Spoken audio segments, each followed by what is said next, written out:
And welcome to Spartan Mag Live. I think we're live now. Sorry we're a little bit late. I'll look to see how many people are joining us. I'll edit some of this stuff out here briefly, but we had a little bit of a problem, technical problem, like we always seem to have. Was planning to do it over at the other set.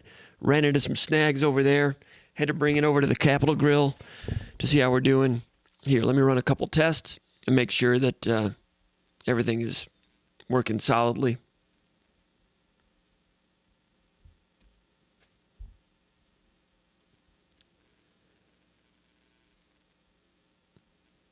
All right, looks like we're on.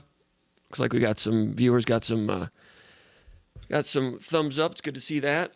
So anyway, we got the Capitol Grill going. Those of you that are SpartanMag.com subscribers, you know what the Capitol Grill is. That's where we tell all the secrets over at SpartanMag.com. The thing says we're in East Lansing.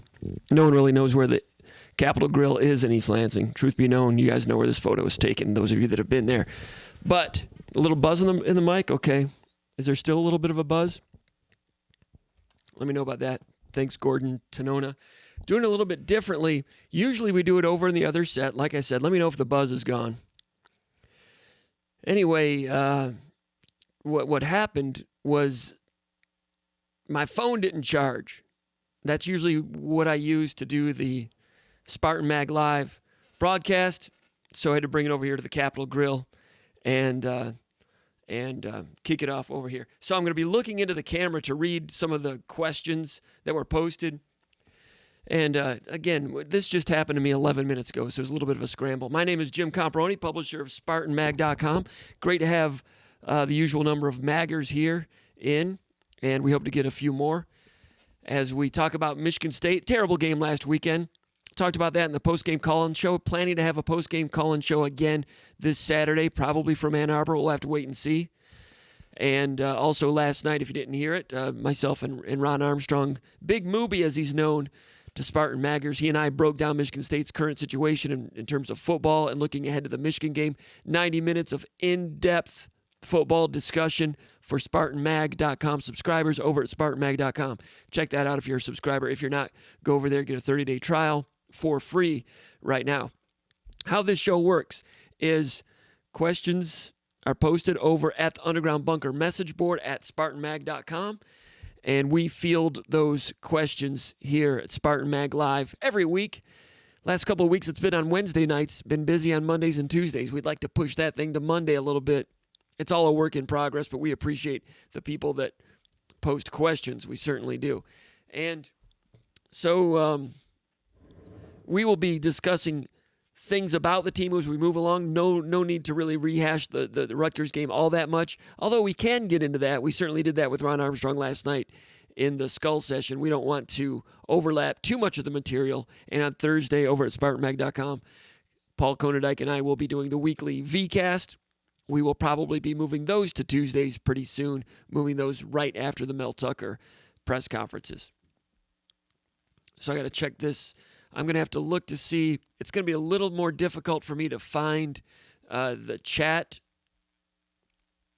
the chat replies and some of the chatter that's going on.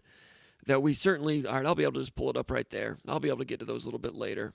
Appreciate everybody that's here. So if you have a question live, post it here on the YouTube channel, and we will get to those later in the show. But let's get right to the questions. Maul, he's a subscriber at SpartanMag.com, from parts unknown. I know where Maul is, but he didn't say where he's from this time, so that's a foul on Maul. That's a foul. Don't let it happen again. Say where you're from if you're going to post a question over the Underground Bunker message board for Spartan Mag Live. Thank you very much, Maul. Maul says, which three players was I impressed with in the game Saturday, the loss? What was the score? 38-27 to Rutgers. Terrible game for Michigan State in a lot of ways. Some individuals played well in spurts. A game, as you know, that they could have won without the turnovers. I just said we're not going to rehash it. And there you go, rehashing it. Anyway, you saw what happened. Let's get to it. He says, which three players were I impressed with, and which players was I disappointed in?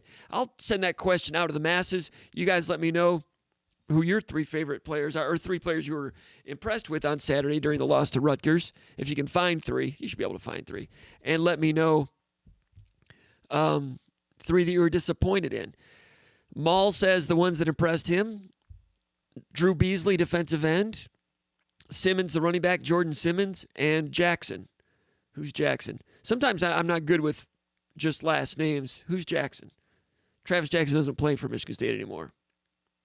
Who's Jackson? Help me out. And disappointed with Elijah Collins, Trey Person, and Allen. Again, if I get a common name like Allen or Jackson, not to be confused with a country music star from the 80s, Alan Jackson, but Allen, I need a first name with some of these. So who was I impressed with? Okay, talking about Jaden Reed. All right, Ryan S. says Rocky Simmons and Jaden Reed. Jackson, who the heck's Jackson? Who's Allen? I need first names. Chris Jackson, starting center. Christian Jackson, his given name out of Georgia. See, give me two names, I give you some background on him. It was his first career start. He was solid. Nice sweep tackle at one point. And Reed, who's Reed or who's Allen? Allen. I'm getting old, people. Anyway, all right. So mine, I'm impressed with. I've got 4. Drew Beasley. It was nice to see that he'd provided a pass rush. He's 20 pounds heavier, hasn't lost any quickness or that slipperiness that allowed him in high school to become the all-time leader in tackles for loss at Warren De La Salle High School. Crept into the playing group last year, starting now. Looks like a bona fide Big Ten level starter. I've got 4. Rocky Lombardi, people. Thrown for over 300 yards. Completion percentage was good. Accuracy was good. Managed the game somewhat well, except for the sack, but that was a big one. Probably turned the game around. He's got to improve on that. But were my expectations low for Rocky Lombardi? Maybe so. Yes, they were. Did he exceed my expectations? Yes, he did. And like he said in the press conference 2 days ago, his accuracy that he's been working on showed itself. And yes, it did. I would agree with that. More accurate on some of the intermediate routes. And that's a start because 2 years ago, the intermediate stuff with him was scattershot. And, the touchdown pass to Jalen Naylor right after Chase Klein forced that sack fumble, punt coverage fumble, first play, little out route to Naylor, and it was a backside read, unless he was just drawing the safety over there, because he looked over to the left and then shot it over to the right, and it was a corner blitz, so the safety was rotating over. But the great thing about that pass is when he saw that it was open, the processing time between seeing that it's open and ball coming out, release, boom, now. We talked about it. We showed video of that at the post-game call-in show, and perfectly accurate to the point where Naylor could catch it, boom, right there, and steer him right into the move that allowed him to elude the tackle and go the distance for the touchdown.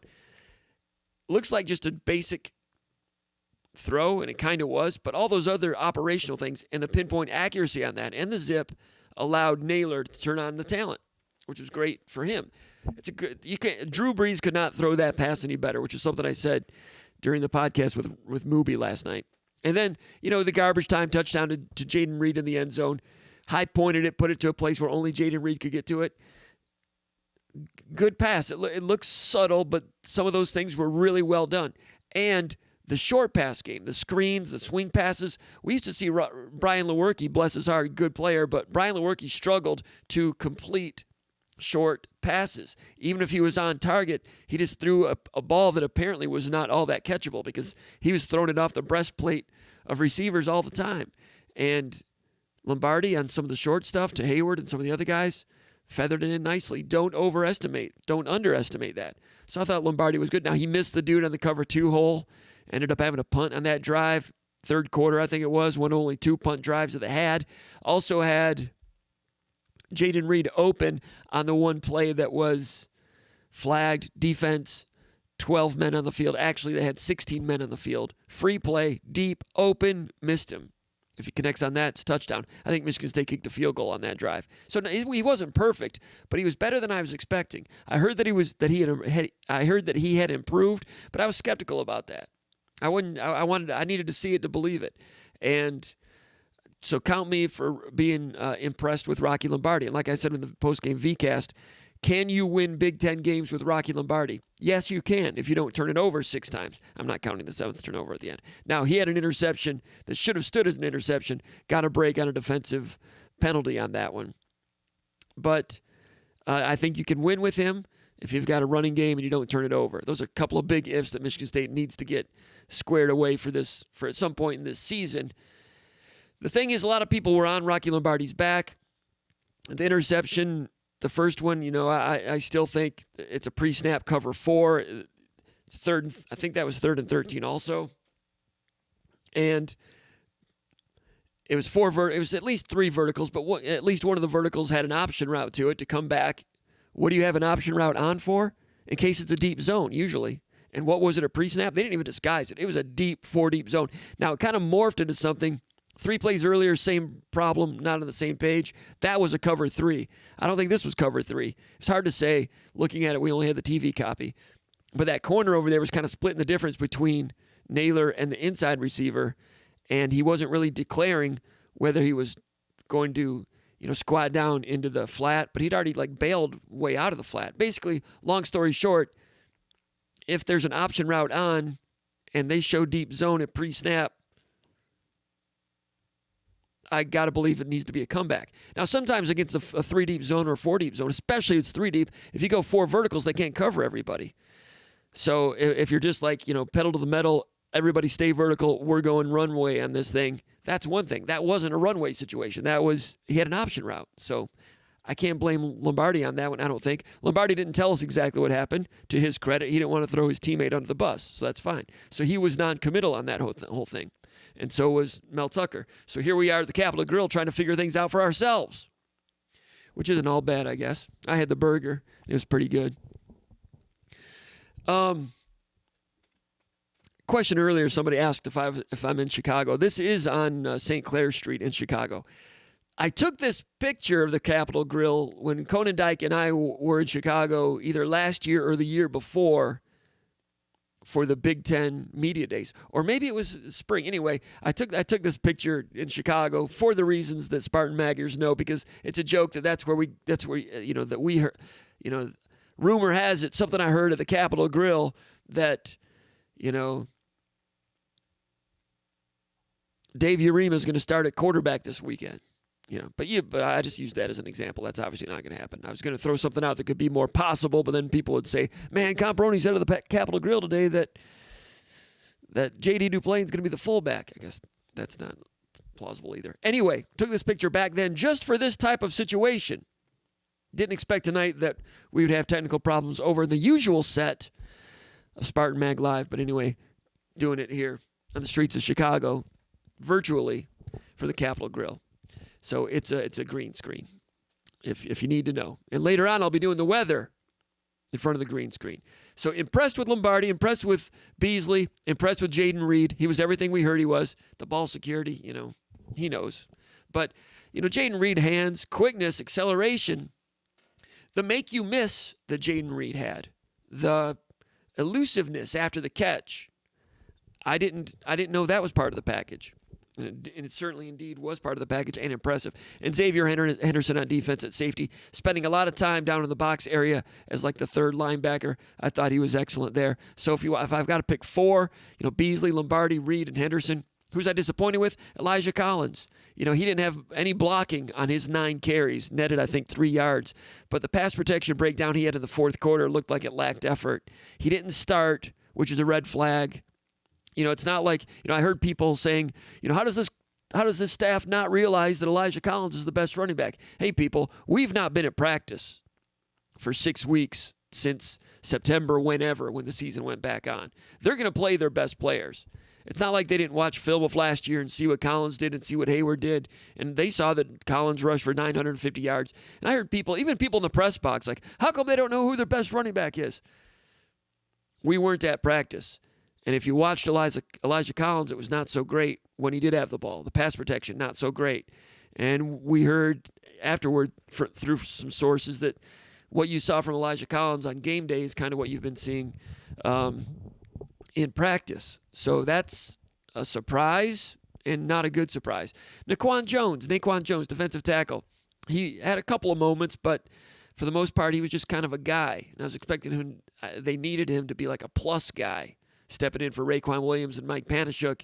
But as of now, that's looking like a drop-off. And he's a fifth-year senior, shouldn't be a drop-off. He's talented enough, and the program was at a point when they recruited him that it should be next man up.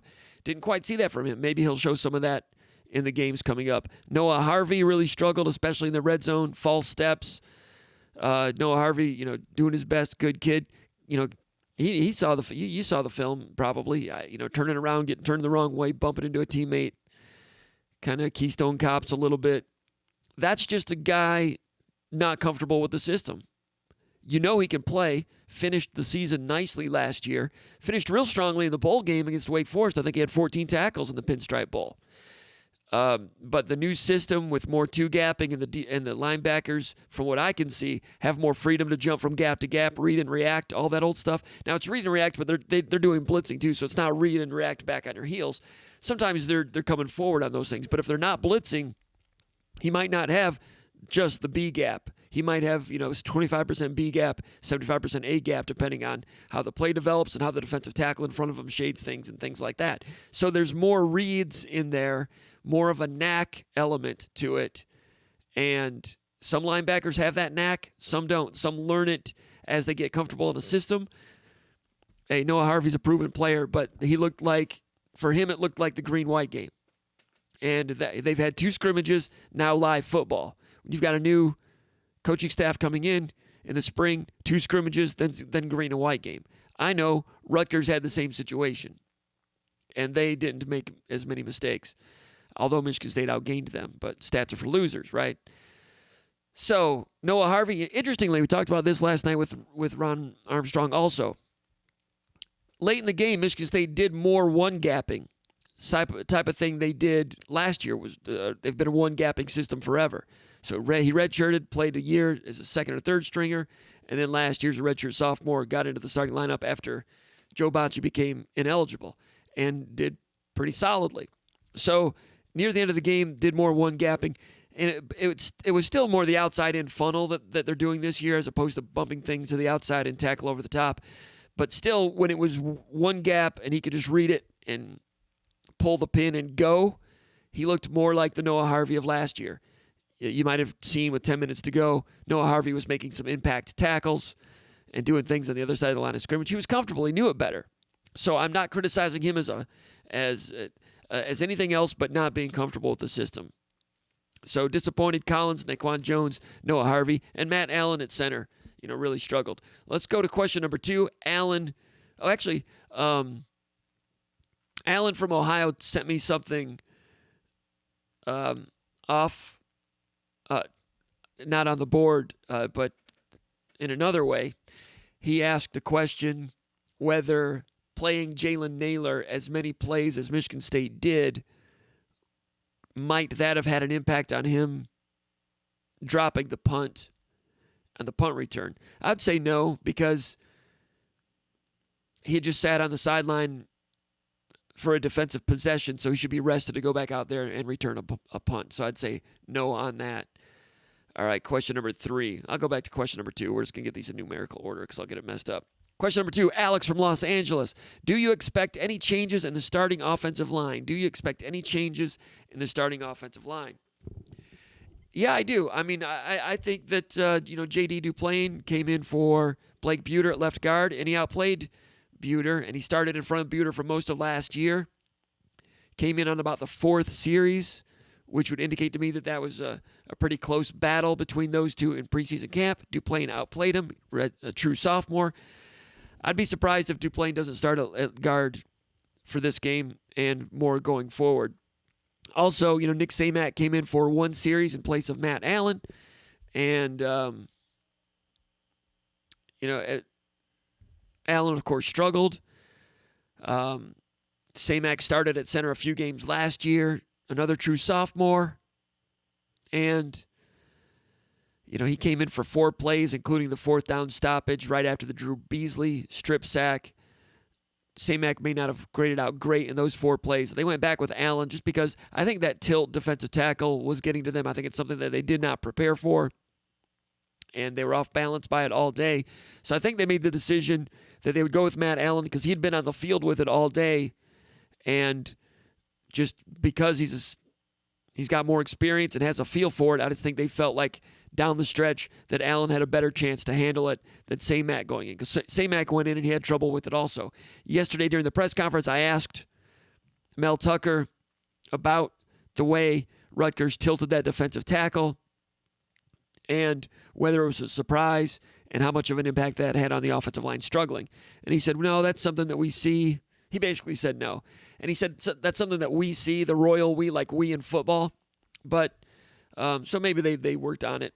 But I don't know Mel Tucker well enough to know whether he would just level with us like Mark D'Antonio would or like Dan Roshar would and probably Brad Salem would and Morris Watts would and just say, hey, we hadn't worked much on a tilted defensive tackle. They hadn't shown it. First game of a season, you have to prepare for a lot of things because there's going to be some unscouted looks shown to us. That's something Tucker said before the game, specifically on defense, that Rutgers would have some unscouted looks just because season opener, you get that across the country, especially new head coach with a new offensive coordinator.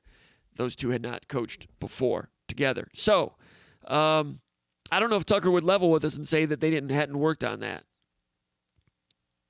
It looked like they hadn't worked on it much. So, I even went back and looked at the defensive coordinator for Rutgers was Rob Smith. The last time he was a coordinator was at Minnesota in 2018. Then he was an analyst at Texas A&M. So the last time he was a coordinator, I went back and watched. I skimmed through Minnesota versus Nebraska 2018 just to look at the defensive tackles, and they were never tilted then. I didn't go back to see who the defensive line coach was at Rutgers and what he used to do. I know Schiano, from what I saw, we watched a lot of Ohio State over the years, right? When he was defensive coordinator at Ohio State, I never remember them tilting the defensive tackles. I think that's something they sprang on Michigan State. Now Indiana plays Rutgers. Indiana will get a chance to work on it. Anyway, ringing the bell, Jim Reynolds with personal sponsorship. Appreciate that, Jim Reynolds. Thanks a lot. Really appreciate that. I was up looking for a bell, and I don't have one. So that's on the list. That's something I've got to work on. He says, usually watch these after the fact, finally able to chip in live. Thank you, Jim Reynolds. Glad to have you here. In the meantime, let's, the offensive line question. I'm thinking Duplain's going to start at guard, just guessing, and at center. Would not be shocked if Samac gets that call. Maybe Allen gets it one more time here in the rivalry game, and if it doesn't work out, his days could be numbered there. And Matt Allen, I think, is comfortable with that. He said that, that the coaches made it clear to him that guys were nipping at his heels, and he was okay with that, feeling that people nipping at his heels brought out the best in him. Great kid, but didn't play his best on Saturday. He would admit that. Talking to others with inside information, as of 2.5 weeks ago, there were indications that Nick Samac was not out of the running for that starting job recently coming down the stretch. So that's been a battle. So I've got to send a tweet out to invite more of the ne'er-do-wells. Hope you guys don't mind. Let's take a look here. Oop, there it is. There it goes. All right, that's done. Thanks for waiting. All right, Fitzman also asked, do I expect any changes in the offensive line this week? He says Rocky played okay. Surprised, though, that they didn't play another quarterback last week with how close the quarterback battle was, supposedly. How close do you think it really was? And who do you think is the backup, Day or Thorne? Great question, Fitz from Beverly Hills. I assume that's Beverly Hills, Michigan. I'm not sure that the battle was all that close coming down to the last week and a half. With Michigan State in comeback mode, Rocky was having a good day, so I understand why they stayed with him and didn't rotate someone else in. I thought it was telling that, Rocky hurt his non-throwing hand a little bit and just muscled through it. I think that impressed Mel Tucker. I think Tucker was impressed with Lombardi's leadership. And if you're going to stake a comeback, you need some leadership. And Tucker said he was impressed that Rocky Lombardi was not rattled. Sometimes it's not a first time he started. He started before a couple of years ago.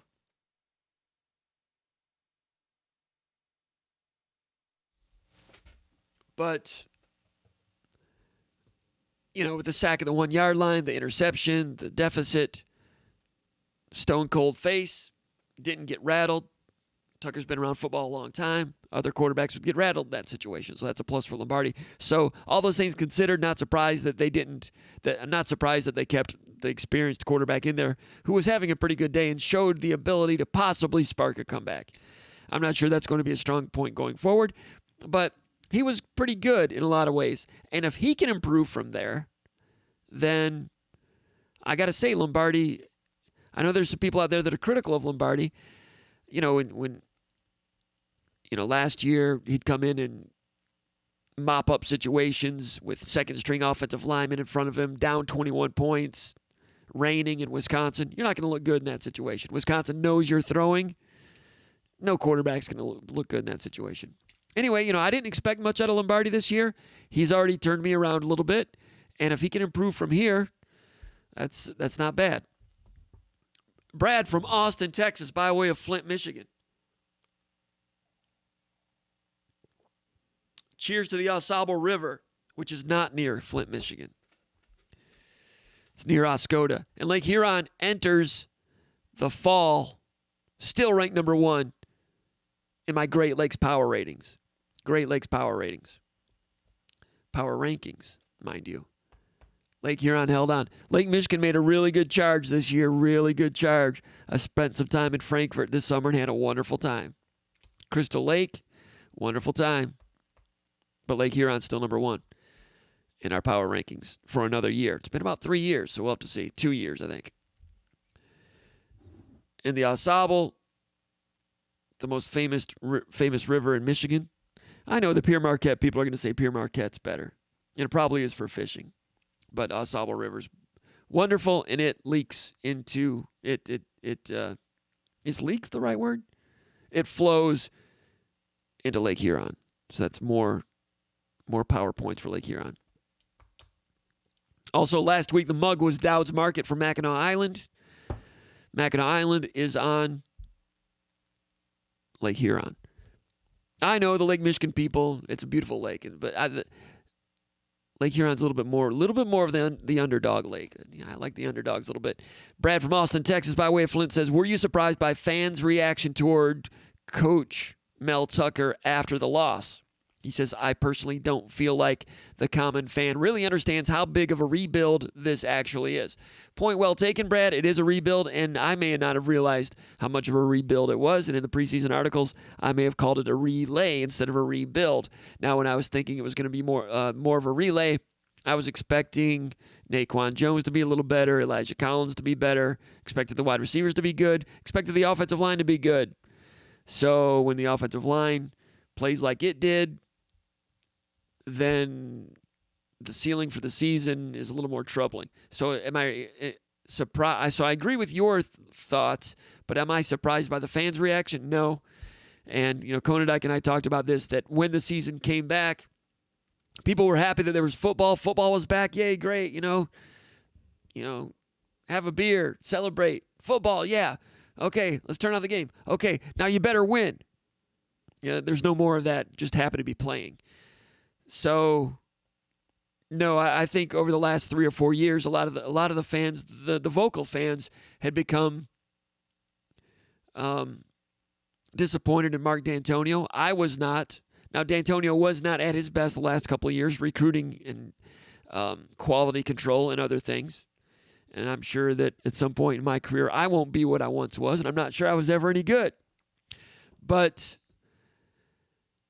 people turned on D'Antonio, turned on. I don't want to say turned on them, but I mean, you get to where you're expecting 11-1 every year. You build a beast, and the beast comes back and devours you. That's what happened to D'Antonio. Izzo's been able to stave that off, but he's had some tense years here and there. He's done a great job. He's a Hall of Fame coach. He's a Mount Rushmore basketball guy over the last 30 years, nationally. So, was I surprised? No, because it's the way a lot of fans are. And after one game, there's going to be panic. Can you judge any coach by one game? No. But were there a lot of troubling loose ends there? A lot of loose screws that made you say, what the hell's going on here? Yes. So here's the thing. Should Mel Tucker, when he got the job, after a few practices, told everybody, hey, you know what? There's been we got to have some patience. It's going to take a while. Instead, he said, no excuses, No explanations needed.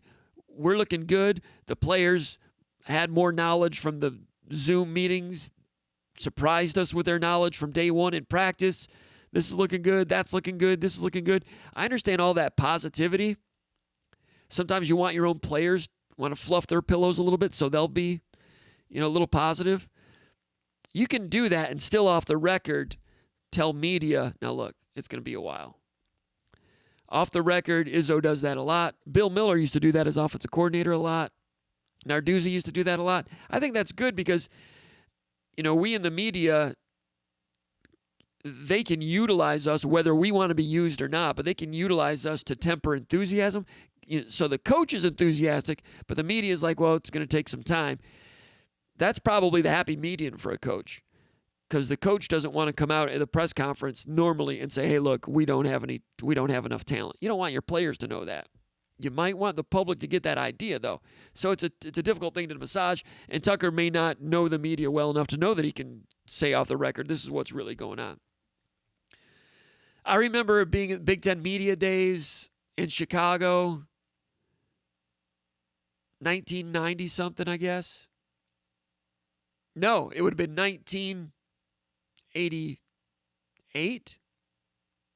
Was that the year that John Cooper took over for Earl Bruce at Ohio State? Somebody Google that. Yeah, I was at the State News back then. Long time ago. And John Cooper getting up there. And from day one, it was his first year as Ohio State coach, getting up there at the Big Ten Media Days and saying, hey, we at Ohio State, we've had a significant downturn in talent. And he was talking about the lacking number of players that could bench press 400 pounds. And just we have an overall downturn in strength. Team strength is not nearly what it should be. It's been good in the past at Ohio State. This is my first year here coming from Arizona State. But we don't have enough strong players right now. So from the beginning, he's buying himself some time. Now, could Mel Tucker come in and say something like that without it reflecting badly on Mark D'Antonio? No. If he said that, it would reflect badly personally on a friend of his, the winningest coach in school history. So even if he believed that, maybe he wasn't comfortable saying that. And I've heard from some insiders that the coaches have known that they didn't have, they liked some players, but it wasn't great. And you saw the offensive line wasn't great. We'll get to a little bit more of that later on. Matt in Grand Rapids, Michigan says Iowa State and Kansas State both lost to Sun Belt teams early in the season and have since turned their seasons around. Were the struggles at Iowa State and Kansas State, the struggles that they had, were they similar to what Michigan State saw in week number 1? Can Michigan State make a similar turnaround to what Iowa State and Kansas State have done? Well, Iowa State lost in week number 1 to Louisiana, the Raging Cajuns. Louisiana almost won that game by 3 touchdowns in Iowa at Iowa State. Iowa State was preseason top 25, if not preseason top 20. Iowa State has rebounded. I did not see the game. I saw a couple of plays while it was happening live, but didn't see the game. Didn't watch it closely. Kansas State, did they lose to Coastal Carolina? Or Kansas lost to Coastal Carolina. I don't know who Kansas State lost to. Anyway, no, I didn't see either of those games, and I'm not sure those are applicable to Michigan State's situation. Good question, but it's kind of apples and oranges, I think, at this point. We can see what Michigan State's shortcomings are, and I think there's someone else draws a comparison to Navy and Brigham Young, I think, a little bit later on another related question. We'll get to that in a minute. But first, let's go over to the chat area. Checking out. Actually, we got some more personal sponsorships. Let me see what we've got here. Did I miss one? Jim Reynolds with one, and it looks like there's another one. Oh, here's one. Chris Trainum. Ding, ding, ding, ding, ding. Christopher Trainum.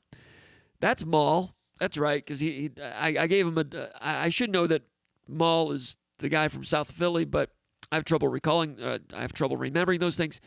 Personal sponsorship from Chris Trainum. Really appreciate that. Really, really do. Really appreciate that. Thank you very much. Ding, ding, ding. I need to have my proper 12 bell. Ding, ding. like Conor McGregor, right? I don't know. It's the last time I'm going to be compared to Conor McGregor. And I didn't appreciate everybody telling me it's time to shave my head. I'm not there yet. I probably am. But you shave your, because I got the power alleys going. But you make that commitment, you shave your head, you do that. I like that look and everything, but that's an everyday upkeep. I ain't got time for that. Come on. So I'm just kind of going to do a Danny DeVito thing. And you're going to have to deal with it.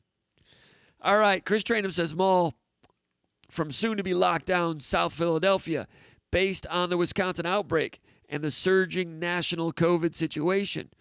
What is your confidence meter on if the Big Ten makes it through the full season? Confidence meter, 85%. But 2 weeks ago, it would have been 98%. But this has been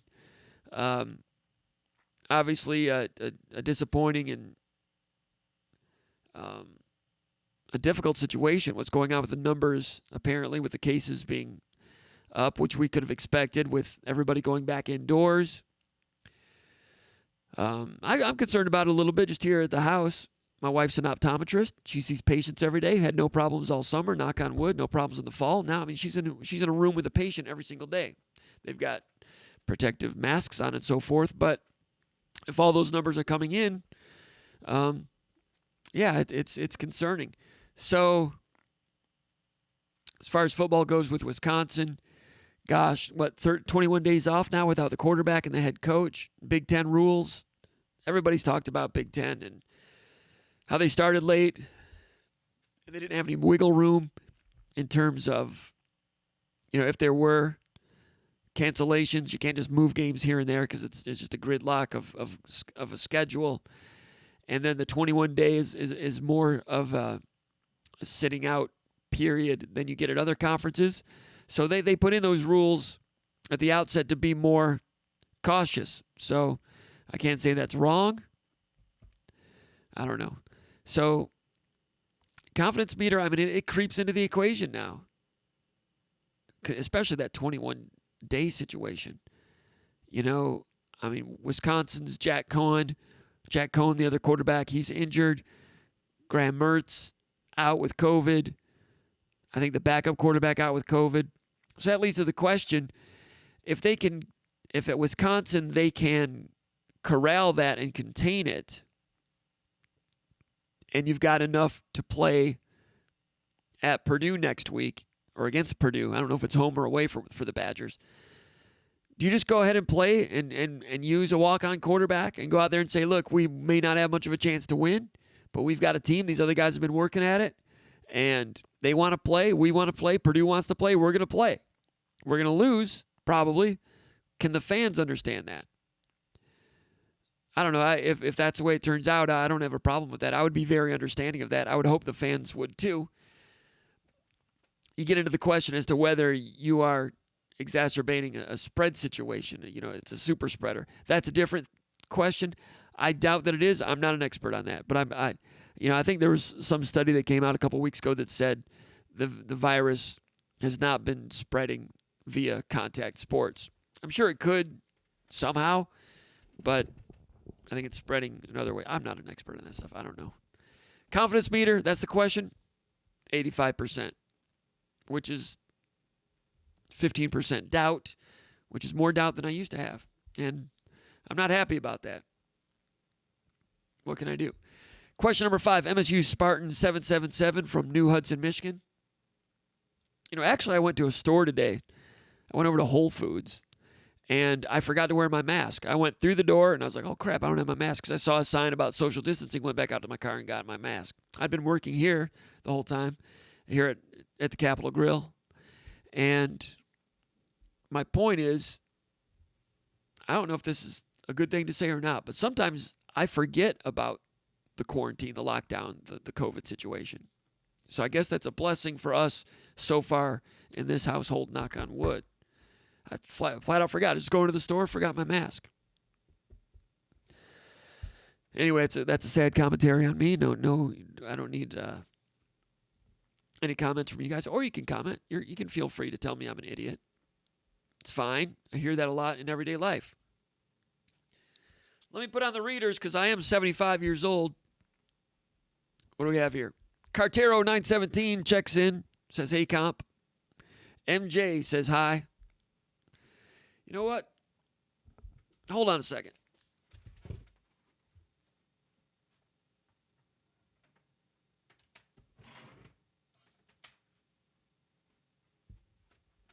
You guys have been behaving so well, and my phone's been charging, that I just might, here at the Capitol Grill, I am old, 75 years old, see if it works. I might just do this.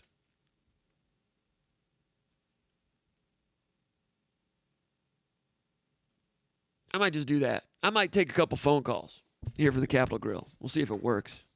We'll try it. So call in if you want to. Let me go through these comments here. Drippy, MJ Thornton, Hayden Vischer from the Capitol Grill, Amy Garland, that's Tyrone Garland, checking in. I wanted to talk to Tyrone Garland. I've not spoken with him in a long time, not since he was a player here.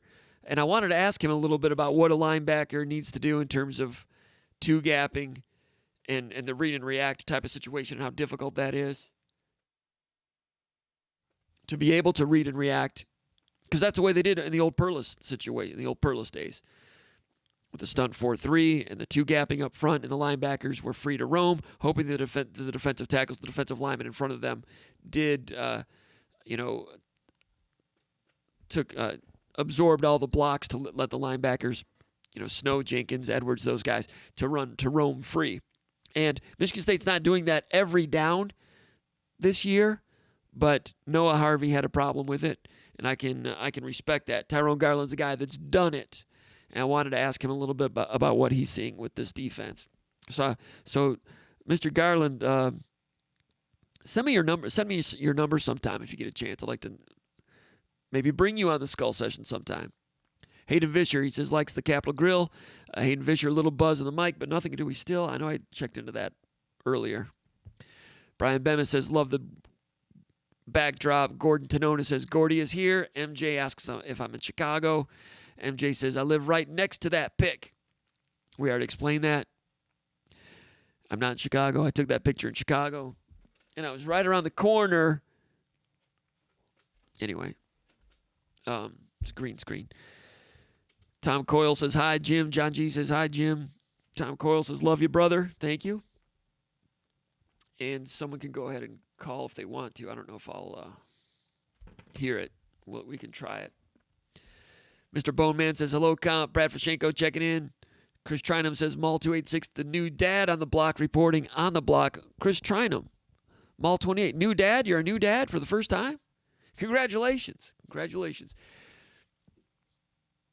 I could tell a dad story right now. I had a little dad moment today that was pretty cool. I don't think I will. Anyway, Chris Trinum reporting in MJ in Streeterville. I don't know what Streeterville is. Streeterville. MJ 56-6 Michigan. MJ might be correct. That could happen. And, Biggie Munn lost his first game to Michigan 55-0, I think. And Michigan added to it with the indignity of flooding the locker room. And Muddy said that it would never happen again, and it never did happen again. And Muddy went on a great run. But Harbaugh would love, if it's 55-6, he's going to want it to be, 62-6 real soon. And then 70-6 if they go for two, if they get another touchdown. John G says, drinking mango bubbly. Good for you. Yeah, let me know what kind of refreshment you guys have going on back then. And out there. And by the way, we haven't talked about the game this weekend. We'll get into a little bit, some aspects of the game here pretty soon. At some point. MM Drippy's drinking spring water. That's too healthy. We don't want that kind of health around here. MJ, hello from Hong Kong, is MJ. I don't know if MJ's, I think MJ is Michigan State fan, but he's still feeling Michigan 56-6, which I understand. Checking in from Hong Kong. Excellent. Tom Coyle. John G saying, love all the content lately. Thanks, John G, over at SpartanMag.com. Good content. In the meantime, here at the SpartanMag.com YouTube channel, give us a thumbs up and subscribe. Go over to SpartanMag.com, become a subscriber over there, and you can try the 30 days for free. Also, JJ Huddle 79 from Detroit via Flint says, what are your biggest areas of concern for this week? Where do we match up well? All right, let's go with that. We'll go ahead and go with that a little bit. Areas of concern? There's a lot of them. Michigan was physical on offense. Michigan State, theoretically, is pretty good at stopping the run. They've been that way over the years.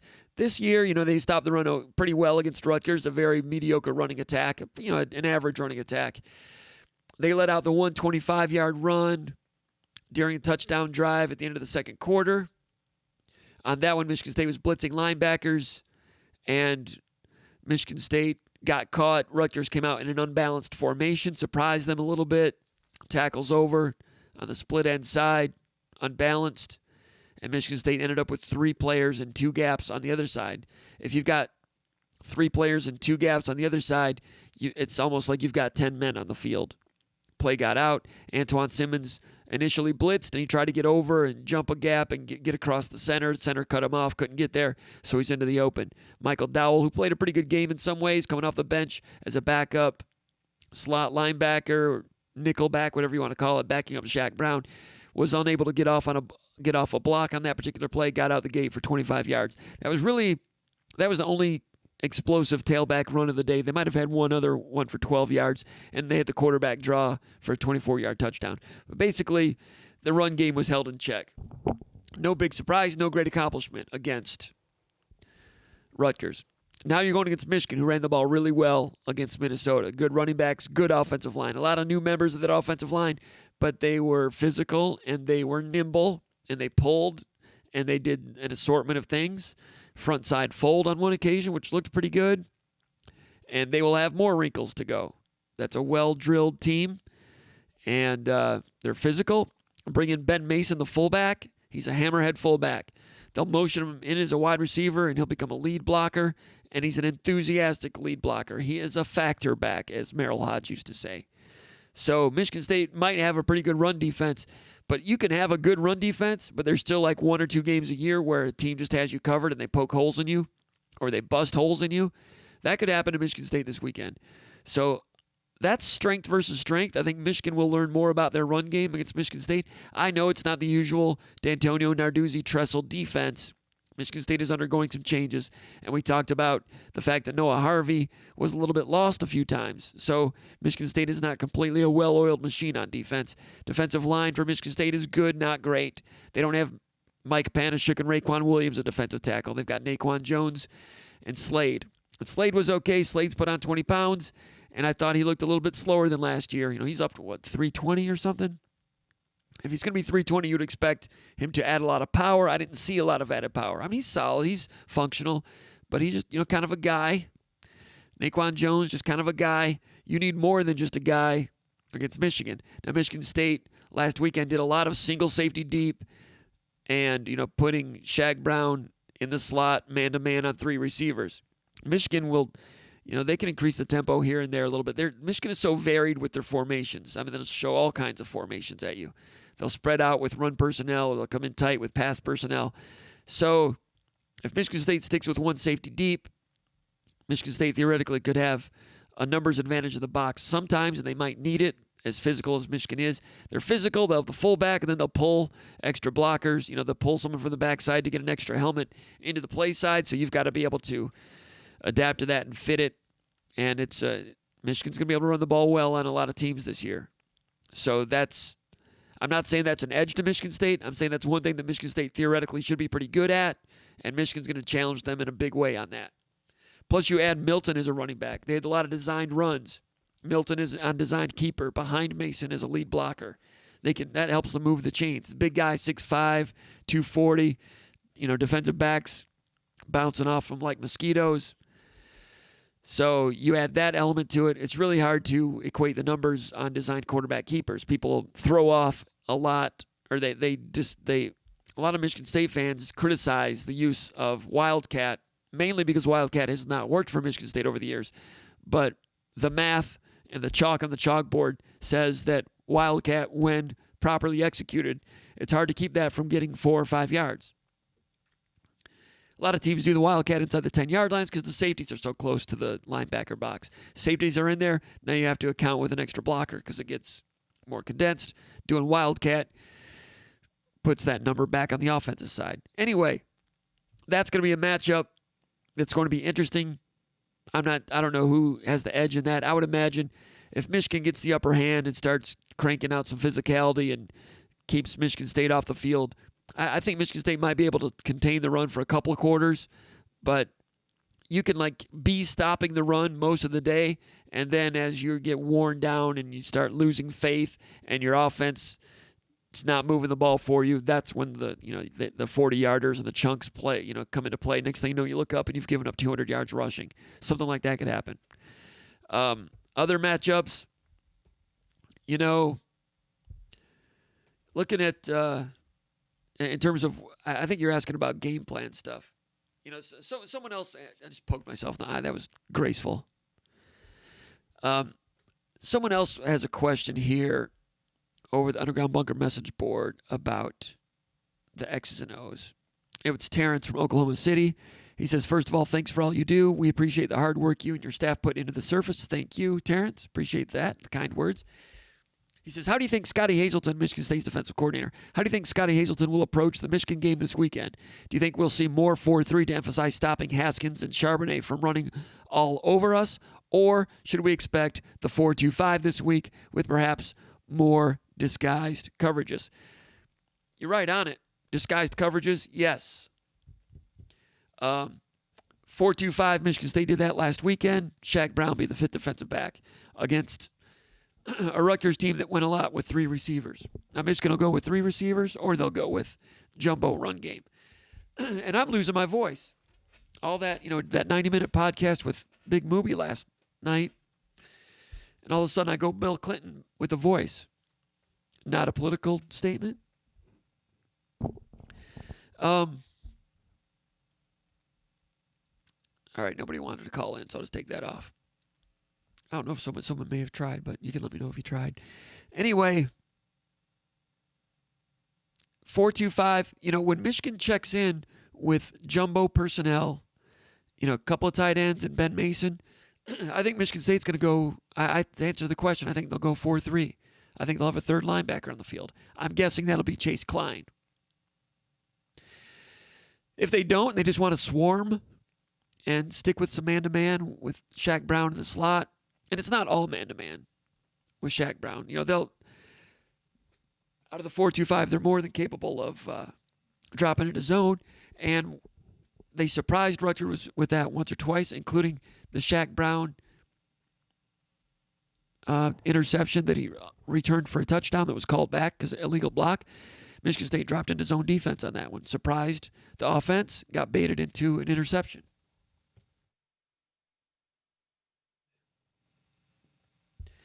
Struggling here.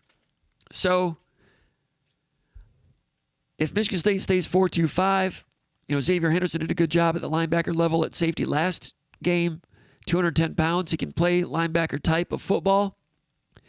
But if you do that with Xavier Henderson up at the linebacker level and Shaq Brown out in the slot, that leaves you with Trey Person as the single safety deep. And you're kind of living on a tight wire there a little bit. You've got a chance to possibly stop a play before it gets out. But if it does get out, if a play does get beyond the linebacker level, your safety net is only half as strong. And that's how a quarterback draw can score from 25 yards out against that defense. Would have never happened against the D'Antonio defense, but you pick your poison when you're trying to play defense. You can either have two safeties back and stay square and give up those slot passes, bubble screens that have driven Michigan State crazy or driven Michigan State fans crazy over the years to get into the red zone, and then Michigan State's plan was to stiffen up in the red zone, cause field goals, win games. Sometimes it worked. A lot of times it worked. Sometimes it didn't. So Michigan State will do a combination of both, I would think. I had heard that they've got the 4-2-5, but they've got the 4-3 ready also. We didn't see the 4-3 last weekend. We saw some goal line stuff, but that's goal line defense. Chase Klein looks like a player to me. Doing loud things on special teams. See him on the field. I think he could do a solid job. I'd like to see it, just to see what it looks like. So I think Michigan State's got to be prepared to meet some of the two-back personnel that Michigan can present you with. Michigan State's got to be prepared to meet that with old school Big Ten defensive front seven, I would think. You'll find out when I find out. I think they'll have it at their disposal. I expect to see it. I wouldn't be shocked if they try to go the whole game in a 4-2-5. As far as disguising coverages, yes, I think that's something they can do. And with Milton at quarterback, I think he might, you have to hope that he might be susceptible to some errors caused by coverage disguises. You have to hope that. But, Michigan, with their ability to run, they could get into, 2nd and 5 situations ahead of the chains. Last week we saw them set up Milton and get comfortable with some really simple misdirection, creative formation things, misdirection passing, just easy passes out in the flat, speed and space, stuff that Josh Gaddis puts together that looked pretty good, made things easy for Milton, got him into a rhythm, moved the chains, got the defense on their heels, had an easy day. If you can get to a point where you get him into 3rd and 7 and you change some coverages on him, could he make the big mistake? Have to wait and see. It's very much possible. I was not impressed with him last year in terms of reading coverages. I think he was better on Saturday, but he didn't have to do much reading because everything was really cookie cutter for him, to their credit. So, Hazleton, that's one of the things he did a lot of at Kansas State. Changing coverages, disguising them. And that's one of the things that I was impressed with Kansas State when I watched their victories over Oklahoma and Iowa State last year. The way they would show something, especially on 3rd downs with 7 people up in the box at the line of scrimmage, sometimes 8, all of them threatening to blitz, making the offensive line account for all 8 of them. And then at the snap, maybe 7 would come on a blitz, maybe 4. And if it were 4 or 5, you had those guys at the line of scrimmage racing back to coverage. It might be man free they race back to. They might race back to cover 3. While they're racing back, you're not sure what they're doing. So that gives a late read for the quarterback. Meanwhile, if they're sending 5, if your blitz gets home, possibly you could test and challenge a still inexperienced quarterback like Milton. That's what you have to hope for. If you're Hazleton, Hazleton's a coach that's done it in the past. The big question is, I'm sure Michigan State has that stuff in. Can they do it well enough to the point where Michigan State doesn't screw themselves up? Did a little bit of it last weekend. Noah Harvey had his problems. They were pretty solvent in the defensive backfield. Can they do that in this game? Going to have to. And if you are doing some of those change-ups, if you get to a 3rd down pass situation, that's the first difficult part against that offense as good as it was on Saturday. If you get to a 3rd down passing situation and you're showing 7, drop into coverage, but 5 comes, so it's a zone blitz or a man pressure or a man blitz, 5 coming. If you're bringing 5, what are the chances Michigan State can get somebody home to pressure the quarterback? Michigan's pass protection against Minnesota was outstanding. It's against Minnesota. Not what they were last year in terms of pass rush. Michigan State's not exactly the steel curtain.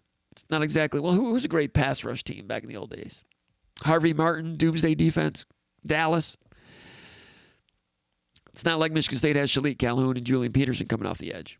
So even if you have a well-conceived plan in the back and you bring 5, you don't get home, you're covering with 6, you can get in trouble that way. So on the chalkboard, in theory, Hazleton and company might have some ideas of how to combat Milton and challenge him. Whether or not they've got the components to carry it out, that's what we'll find out on Saturday. So appreciate that question. Let's get back over here to the chat area. Actually, let me go ahead and finish up the questions, then we'll finish in the chat area. Where are we at? All right, question number 5. MSU Spartan 777 from New Hudson, Michigan asks, do you expect Anthony Williams to play on Saturday? Anthony Williams, the sophomore running back. Where was Williams from? Chicagoland? Finished the season last year pretty nicely. Athletic guy. Hearing from sources that he had some cleaning up to do. Nothing legal, just accountability things. He dressed. He was on the field. Saw him during warm-ups. So he is on the radar. Would I expect him to play on Saturday? I'm kind of expecting him to play on Saturday. I don't know what the situation was. You have to appreciate Mel Tucker, a new coach, laying down some guidelines and making people accountable. But Williams is a running back. They need help at running back because Elijah Collins all of a sudden is not himself, and you know what Connor Hayward is.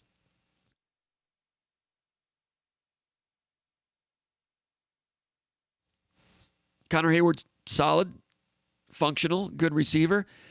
I got to believe he's better in pass protection than maybe he showed a couple of times. And we talked about that early sack and whether it was his fault and what he was looking at the Underground Bunker message board earlier today. And no, it was not his fault. I could explain it here, but you can go over there and read it. In terms of what he saw. I mean, basically, I guess I can go over it. I mean, he's looking at just like I was talking about earlier, where a pass rush is coming and the defense might show 6 guys that might be rushing, so the offensive line, the pass protection has to account for all 6. The ball is snapped, and only 4 of them come. But because you're accounting, you might be head up on a guy, ball is snapped, and he drops back. Okay, I'm expecting this guy to blitz. Now he's not blitzing. Now I got to find somebody else. They've done that. They've occupied you for 1 or 2 beats just by having that guy threatening your area. So that's what happened with Hayward.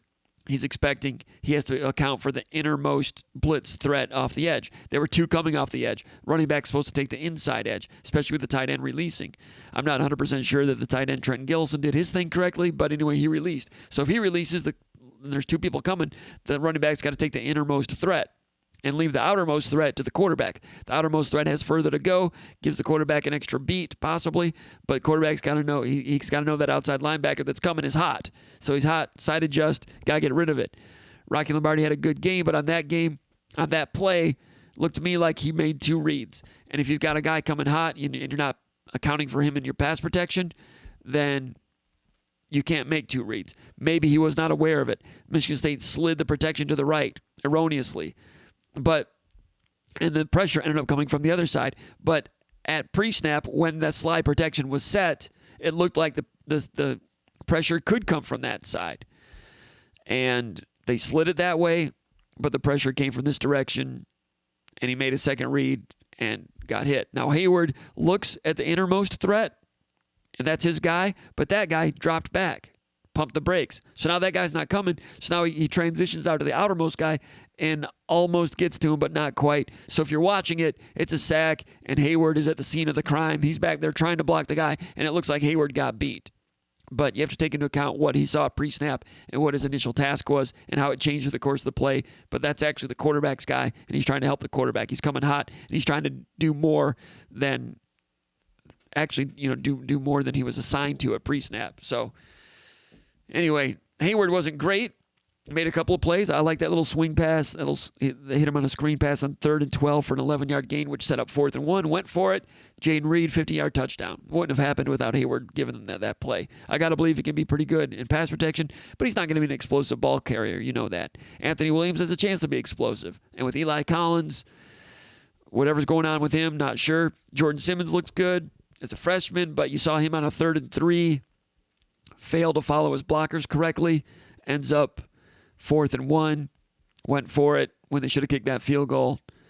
Jordan Simmons is good, quick, decisive. He's got a little bit of juke while he's making that decision. That's all well and good. But on that particular play, Jarvis had a guy blocked, and he didn't go inside the block. He didn't set up his block correctly. Easy for me to say with remote control watching it in slow motion.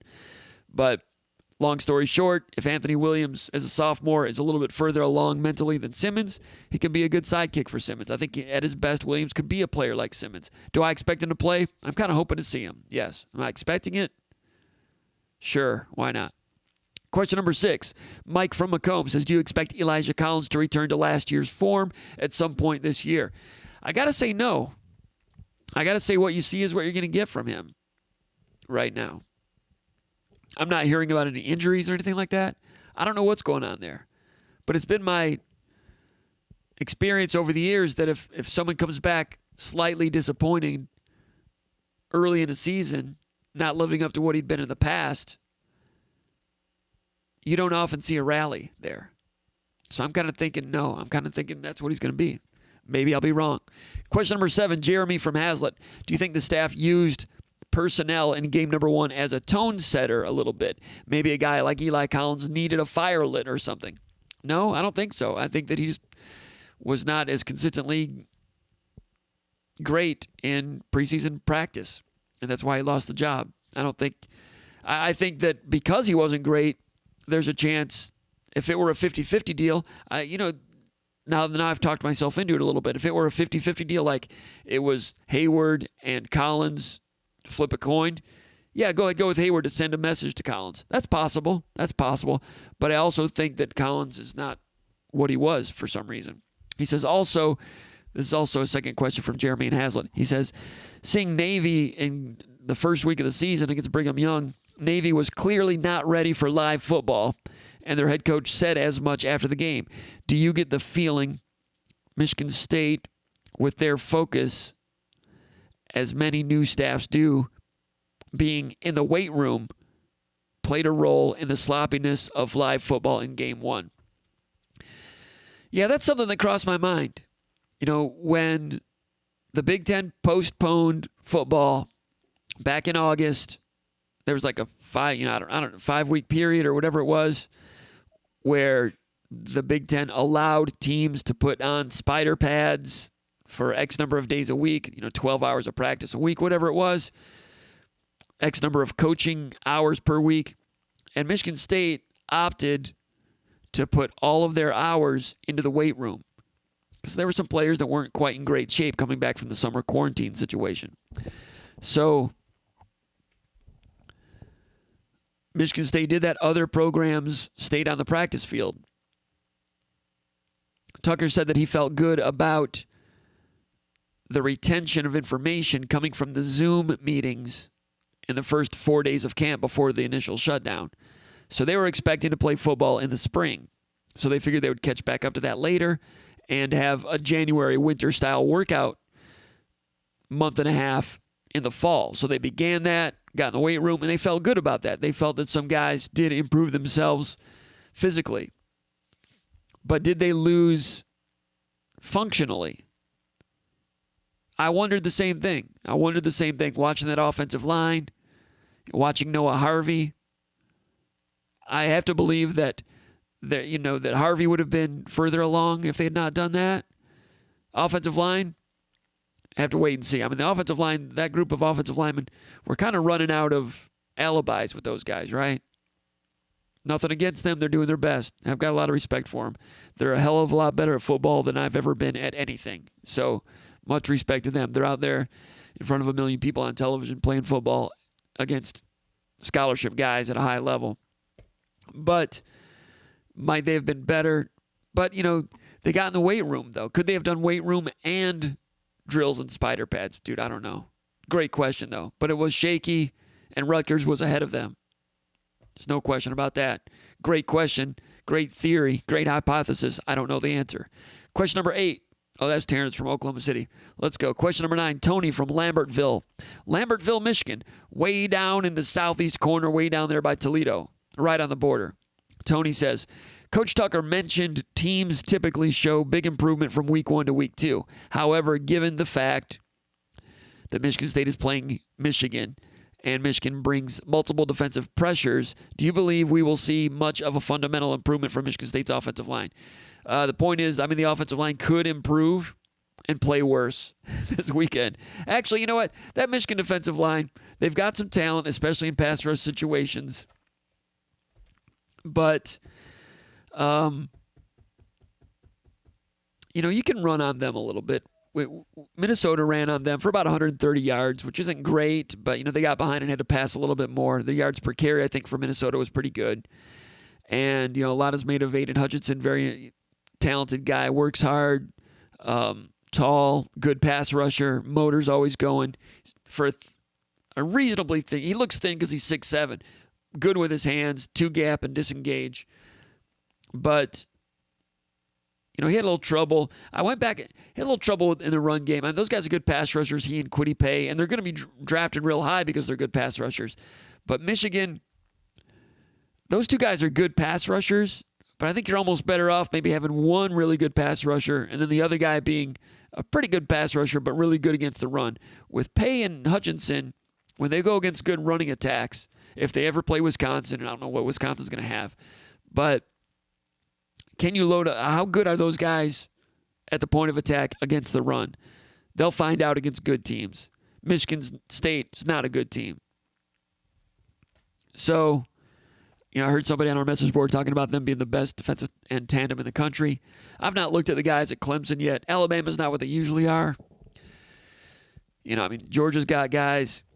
Usually you want guys that can play it both ways. Now, being a pass rusher is valuable, so that's why they're going to be drafted high. But in terms of winning college football championships, I think there's a theory that you might want guys to be a little bit more well-rounded there because you can run at them a little bit. I looked at the Minnesota game. Minnesota came out the first drive of the second half, drove, touchdown, cut it to 10 points or something like that. Went back and looked at that drive a second time and,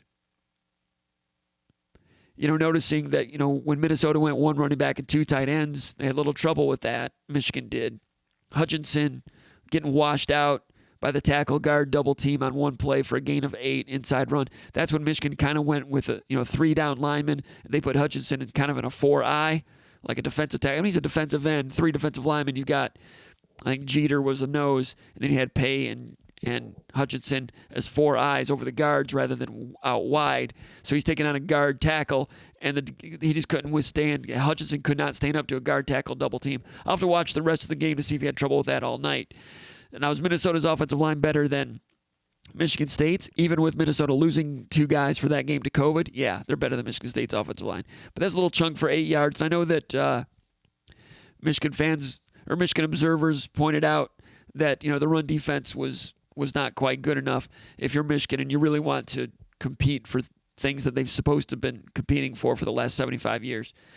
All right, so later on, right after that, Michigan went back to a 4-3. They put Hinton back in at defensive tackle. It was an over 4-3 against 12 personnel, which is 1 back and 2 tight ends. They gained 3 yards for a first down, zone to the left, again going at Aiden Hutchinson. And then later, after a big play for 25 yards to Rashawn Bateman, that was against Makari Page. Makari Page had come in because Daxton Hill was injured. Makari Page, a true freshman out of Detroit, and he's playing corner basically. And on that play against Bateman, and Bateman did a double move slant, kind of faked like a corner or an out, and then turned it into a slant, ended up being like a double move slant. Really sold it, so it ends up like a double move. And Page, a true freshman, really got undressed by an excellent NFL receiver, Bateman. Page's hips looked kind of slow, and then he's catching up to it, and he overran the tackle, missed the tackle, gets 25 yards down inside the 10-yard line. I bring that up because if Daxton Hill doesn't play, if Page starts, Page, that's a freshman, looked like a freshman. When he was a junior in high school, he was a 4-star guy, and he didn't look like a 4-star guy to me, and I was going to put him in that category of, what was the guy's name? Will Johnson and Tully Tillman, the offensive lineman from Chicago, and Boubacar Sissoko. These are Sissoko and Bill Johnson were the top player in the state, and then who was the guy, the hyphenated guy from Detroit, a safety a couple years ago from King or maybe Cass Tech that was a 4-star. And on our rankings, in SpartanMag rankings, I had him outside of the in-state top 15. Took a lot of heat for it. Tully Tillman lasted about a year and a half, and the hyphenated guy lasted about a year and a half. I forget his name. Nothing against him. It's not his fault that people ranked him that high. But Makari Page, I was like 4-star on his junior film. I was like, but then to his credit, his senior film was better. So I erased that. Plus, we didn't do a ranking last year. It's just so much work to look at all the film to come up with something credible. And the people that do the rankings, I have a lot of respect for them because that's difficult to do that and get it right. Once in a while, I'll see somebody, I'm like, that guy's not. It could be any various states around the country. Anyway, Makari Page, I was like, no, not his fault, but Not a 4-star. But then his senior film was better, so I backed off of that, and we didn't do the ranking anyway. However, last night he's on the field, first game as a freshman, and he played, I don't know, last weekend. He played like 30 snaps. If he has to play 30 snaps, that's not strong. He's not quite there. Maybe he'll be good someday, and he's going against Bateman, who's excellent. But it's like Kalen Gervin last year at Ohio State. He kind of looked like that. So if Daxton Hill doesn't play and Page has to, that's not quite an Ohio State level of defensive backfield back there. Anyway, 25 yards on that opening drive on that play against Page. They get down inside the 10-yard line. Second and goal at the 5-yard line against Minnesota. Minnesota 12 personnel again. And the tight end, number 85, against Hutchinson, blocks down and just washes him out. It's a tight end against Hutchinson. Just washed him out. Earlier on that drive, the tight end, he was displaced. Actually, it was number 40, a linebacker from Michigan. I think Van Sumeren was displaced by a tight end.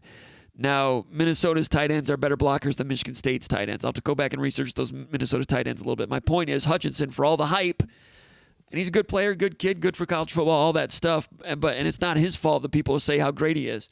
But had trouble against the run, in my opinion, on that drive against tight ends and against the guard tackle double team on the gain of 8. So your defensive end needs to be able to withstand a double team. Your defensive tackle definitely does. Defensive end has to play the point of attack.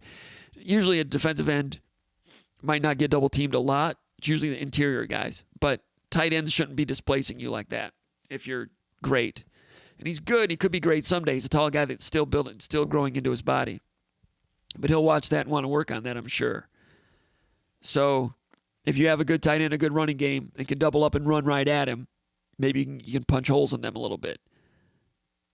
But Michigan State doesn't have that. It's kind of like that Ken Burns series when somebody asked, the Ken Burns the baseball series on PBS years ago, when somebody asked Bill Lee, the spaceman, the funny pitcher, Red Sox, Montreal, funny beard, all that stuff.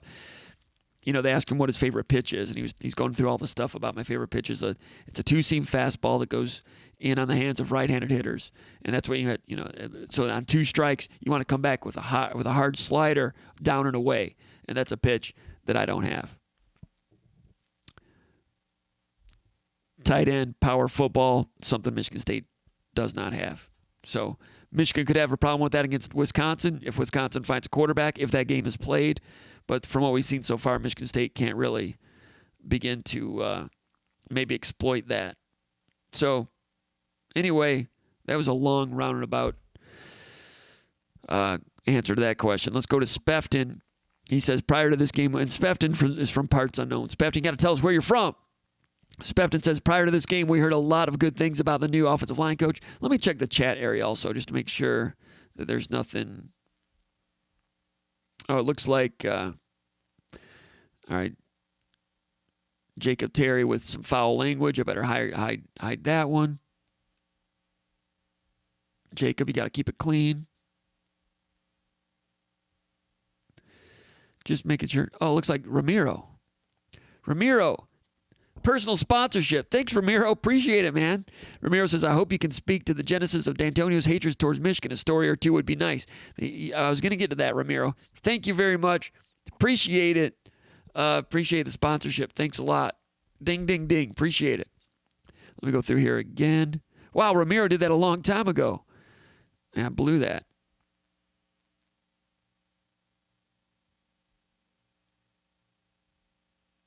All right. Gotta hide that one. Looks like if there's foul language, it looks like YouTube hides it for review. Detroit Spartan with a foul 4-letter word. Can't have that. Looks like we've got quite a conversation going on here. Just making sure that there's nothing too off color. Thank you for waiting.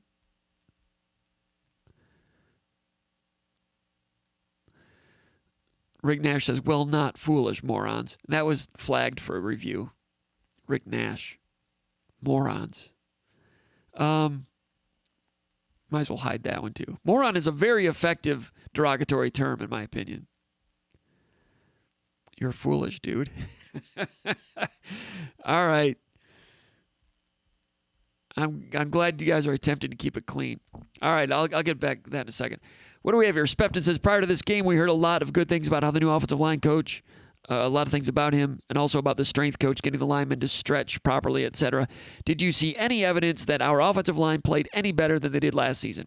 No, I did not. And I was one of the people that was saying that there was a chance the offensive line could be a plus, that they could end up looking better than we had ever seen them play, because they were a year older, they were experienced, there's a new offensive line coach and a new strength coach. Add it all up, and there was a potential that they could look different.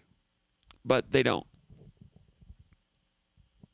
Not in the first game anyway. And not really expecting miracles later.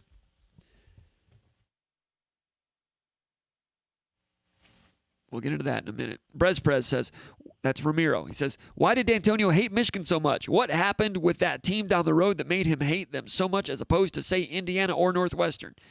I don't know the specifics. Detroit Spartan might know the specifics. I can just say that D'Antonio, from the day he arrived, said something about he had a black mark on his soul for the University of Michigan. And the first day that Michigan State played against Michigan when he was head coach, he recounted the story later on, told his assistant coaches that had never coached against Michigan. He said, just watch him. This is my D'Antonio impression now. He's like, just watch him. Just watch him in the pregame. Just watch him. Just watch him. Just watch him. So that's what D'Antonio told his assistant coaches. And D'Antonio never told us what it was or what they said or what it looked like. That's the way D'Antonio was. You know, D'Antonio sometimes would just, like the old Willie Nelson song, sometimes just ride away, you know, let you figure it out on your own. But I think it has to come down with probably showing disrespect to him at some point, whether when he was at Ohio State or when he was DB's coach for Saban at Michigan State. Coming back, he already hated them. And, you know, when the one dude drove the stake into the grass at Spartan Stadium, he was all upset about that. And he didn't blame Brady Hoke. He said it's the program. So, I mean, it's some deep-seated stuff there. I don't know any specifics, though. Grove in Illinois says, outside of Drew Beasley's strip sack, the pass rush was non-existent against Rutgers. You're right.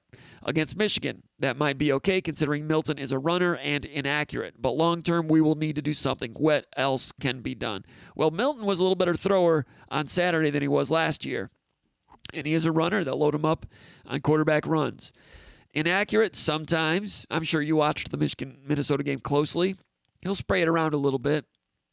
But heavy arm, and I wouldn't say chronically inaccurate. So if you can't get a pass rush on him, you could have a problem. But it's not like he's back there making 3 reads on you and picking you apart. They're very good at divulging things. You know, some play action counter boot to set something up, speed and space. So against that speed and space stuff, I'm just thinking that zone might be better than man-to-man. But Michigan State was largely man-to-man last weekend. So Grove from Illinois says, we also seem much more effective in the spread to run alignment. Will Jay Johnson be more flexible than the previous staff and give up the dream of pounding other teams with this offensive line? It's a great question. You know, Mel Tucker wants to be able to run on our terms. So a lot of what they do in short yardage, you saw some 4th down stoppages. You also saw a 4th down pass for 50 yards that went for a touchdown. But for the most part, they want to run on their terms. They want to play some bully ball, manhood ball. So I think they're going to keep trying to do that throughout the course of the Mel Tucker era. They're not going to do it 60 times a game. I'm not saying they think they're, you know, Barry Alvarez or anything. But it's interesting that you say spread to run. That's when they got a little more creases with Jordan Simmons. Yeah, maybe they.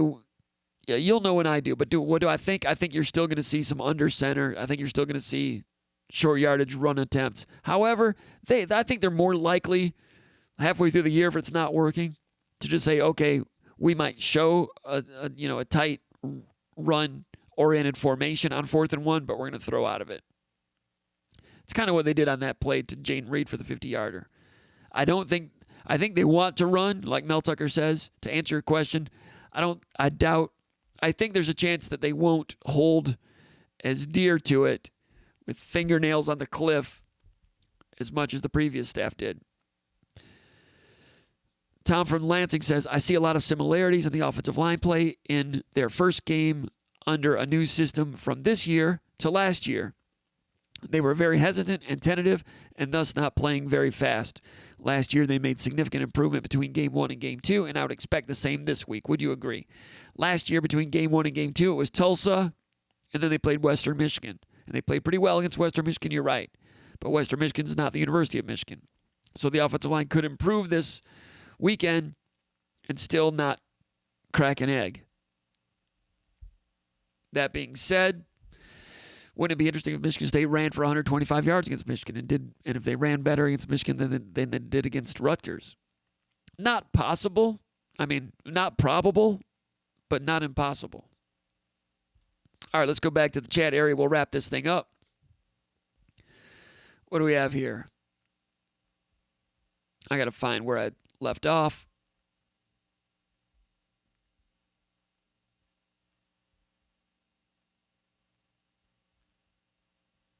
Am I going to go through all these? I'm going to try. Let's see.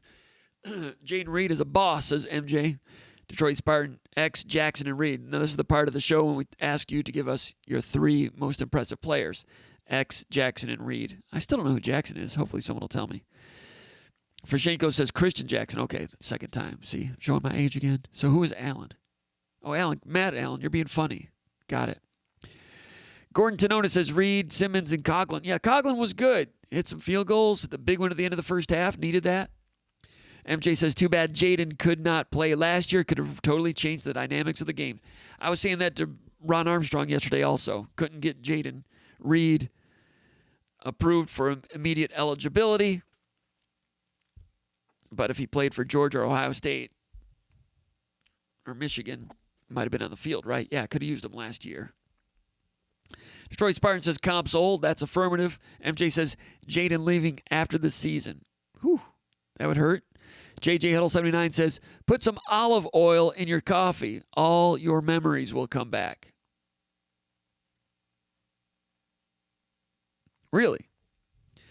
MJ says, thinks Rocky is a tight end. Or he says, I think Rocky's a tight end. Coyle says, yes, Lombardi. So we got MJ and Coyle disagreeing with one another on Lombardi. Going back to my earlier points. Chris Trinum says, apologies, Mall, South Philly. Okay, you're excused for not saying where you were from at the underground bunker on the post over there.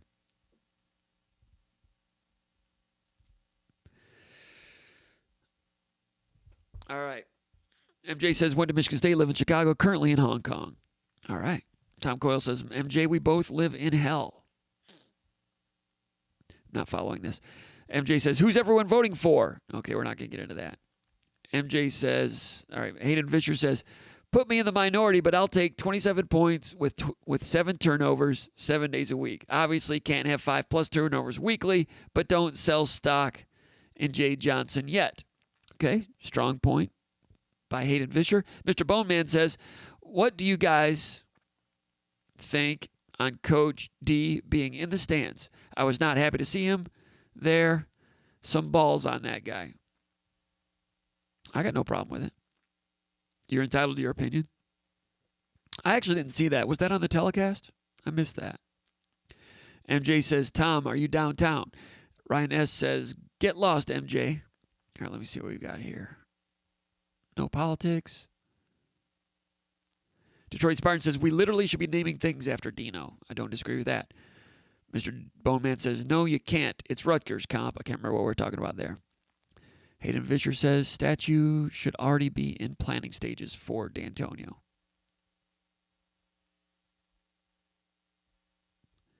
Derek Hurst says, Michigan week, let's go. Like your enthusiasm, Derek. Rob South says, seems like someone said Beasley was going to be a sleeper last week on here. Who could that be? Laughing out loud. Must have been Rob South. Pat on the back. Give a helmet sticker to Rob South. Tom Coyle, the Zoom is so hard for feeling Coach Tucker. Yeah, not his strength right now. I'd agree.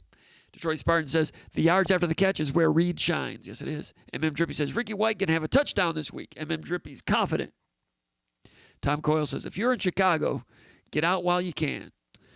Johnson Sparks says, locked in Michigan minus 23.5 and took Michigan State and the points. Let's go. Johnson Spark is confident with 23 points. Hayden Fisher says, give me more Jalen Hunt. Jalen Hunt looked pretty good. Could he start ahead of Slade or Naquan Jones? I didn't watch closely enough to see if Hunt played the 3 and the 1 technique. I don't know if he's strictly behind one or the other. I'd have to go back and look at that. But yeah, Jalen Hunt's got a future. Amen Drippy says, "Where's your mask?"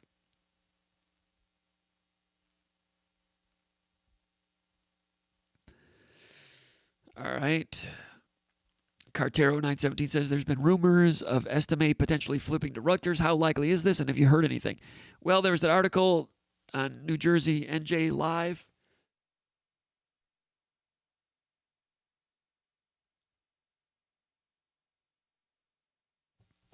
Got a cough button on this one. So anyway, Estime, the 4-star running back from New Jersey, committed to Michigan State. Rutgers wanted him really bad. He committed to Michigan State. Rutgers beat Michigan State, and now Rutgers turning up the heat from there, which is their prerogative. Can't blame them on that one. There was a question, or there was a story on NJ Live out of New Jersey with extensive quotes from Estime, talking about how the Rutgers coaches are after him even hotter now, and how he watched and he was impressed and he was surprised. So, yeah, I think Michigan State's got a lot of work to do there. And you say there's rumors of Estime potentially flipping to Rutgers. The word potential? Yes, potential for sure. I'm not predicting it, but Michigan State's got a lot of work to do there. And they can start that work by starting to play better and not lose to Rutgers. Too late for that now, though.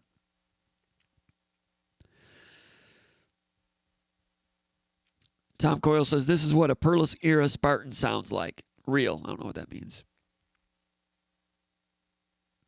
Christopher Trainum says, "I hope like hell we see new offensive line this week.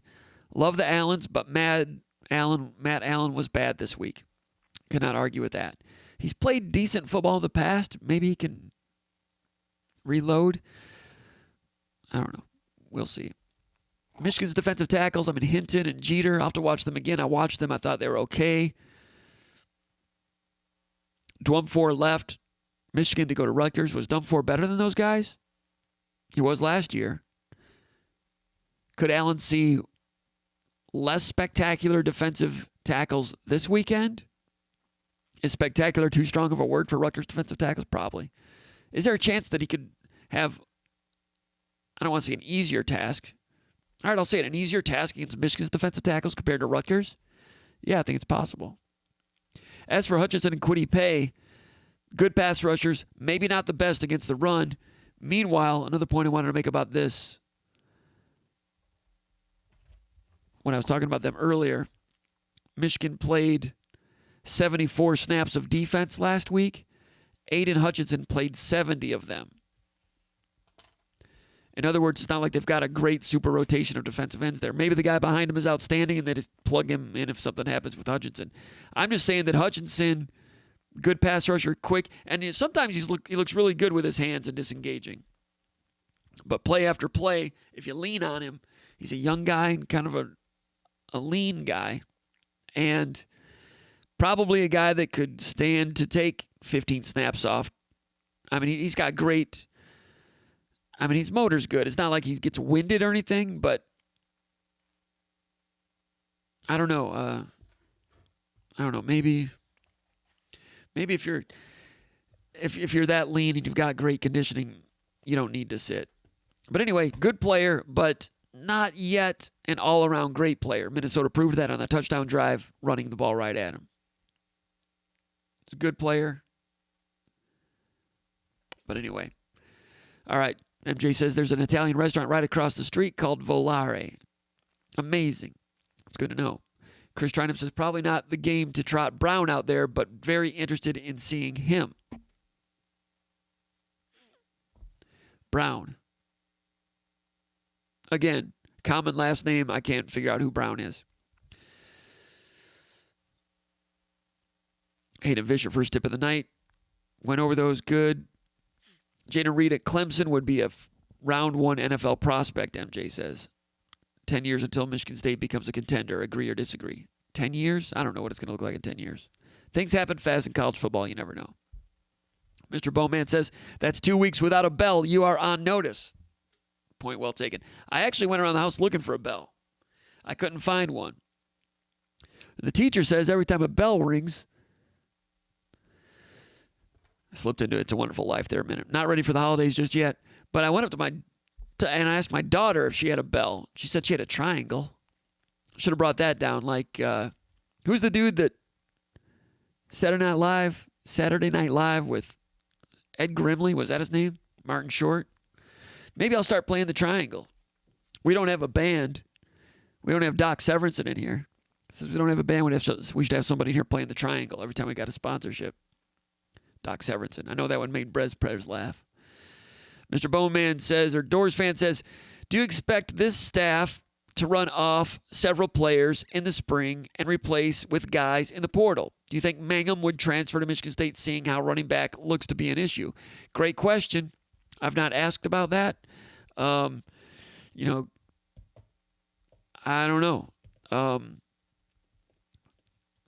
Running players off, yeah, I think that they're going to need to clear some scholarship room.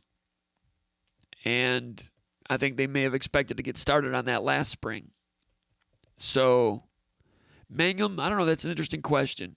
Are they going to go after Jaron or Jaden? They offered him.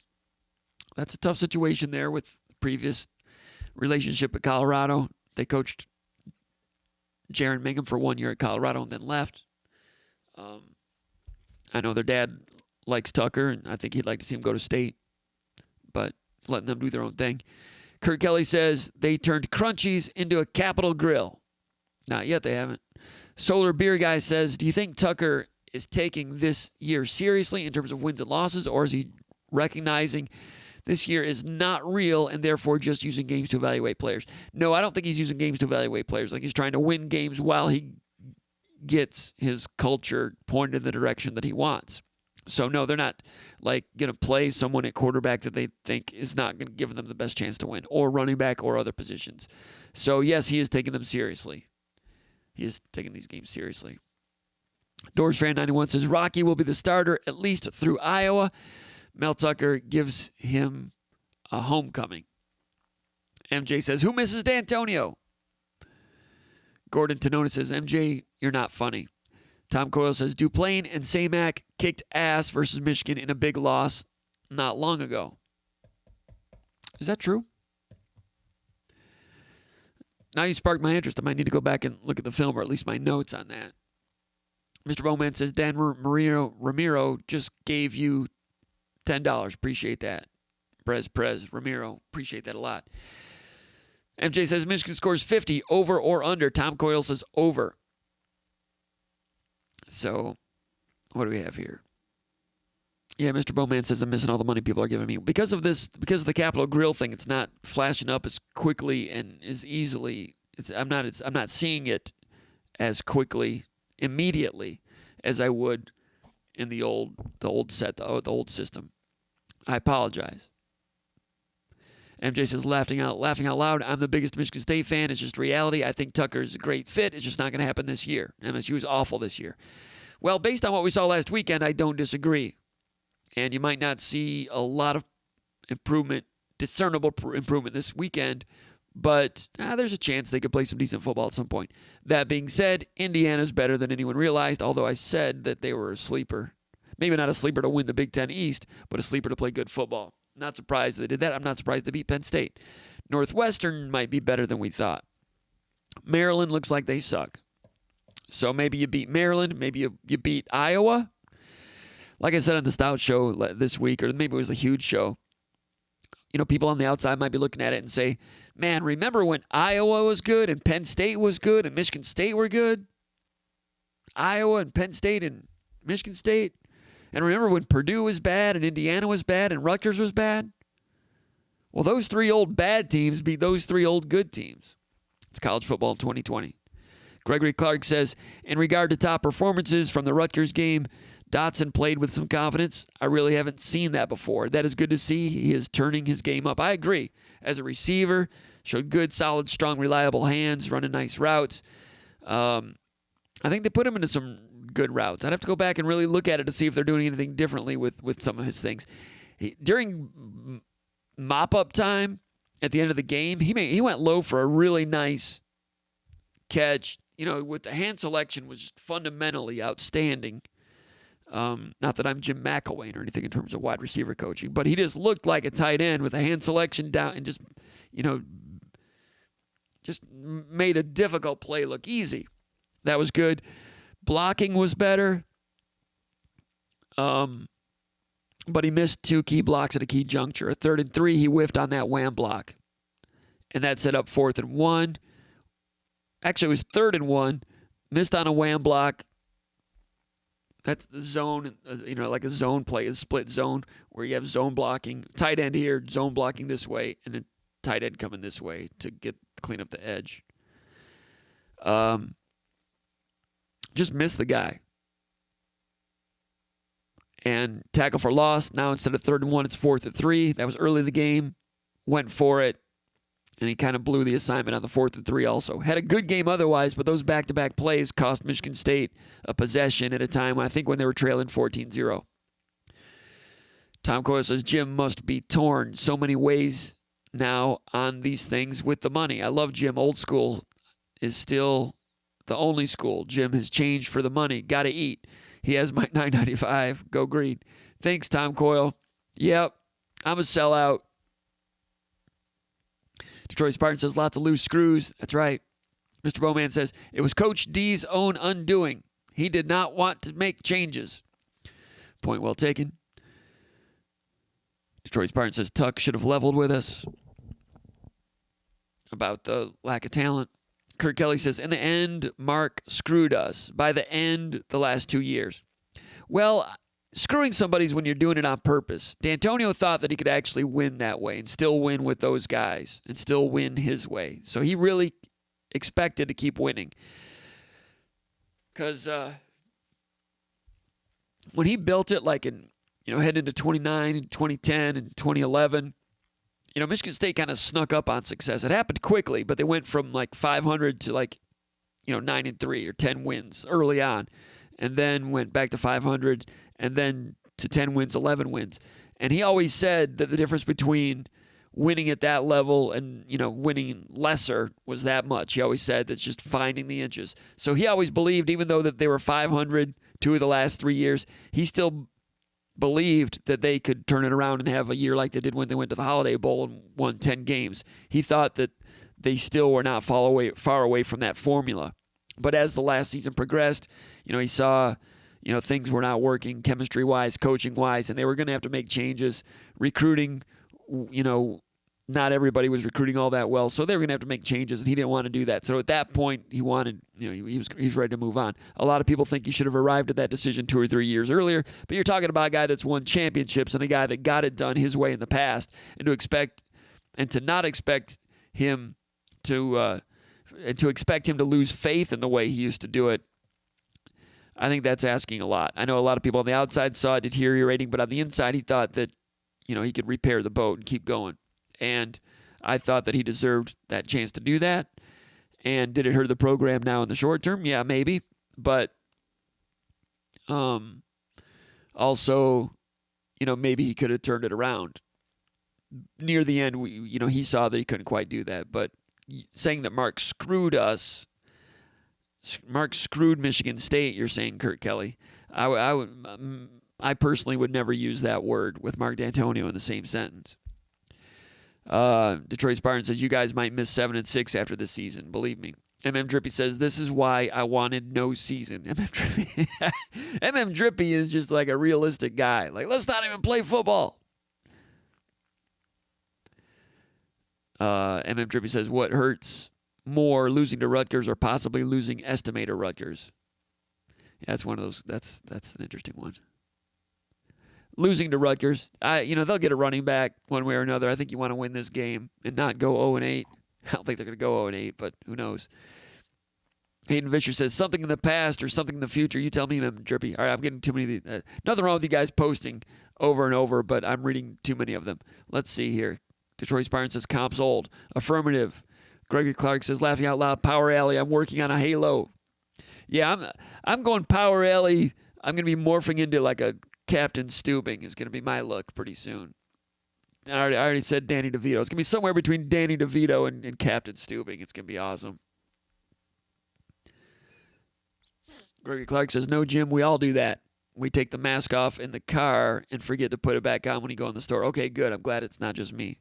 Scott Denhoff says the offensive line has been an issue for 2 solid years, so why would it suddenly get better with the current talent? Great question. I just remember like 1998, Pat Rule's first year as offensive line coach. He took a bunch of new offensive linemen and boom, they were pretty darn good. Or I remember, and that was different linemen, but Jim Boltman's very first year, Saban's first year in 1995, he took some guys that had never played before, Matt Beard, Brian Musalam, Tony Popovsky, Colin Cronin, threw in there with Flozell Adams, who had never really played before and was starting to look like a potential bust, and boom, they were good. In 93, 94, there were those guys like DeMarco and Shane Hanna and Burke Meyer and Bob Denton, and they were okay, but it's kind of like they were individually, they were kind of overrated.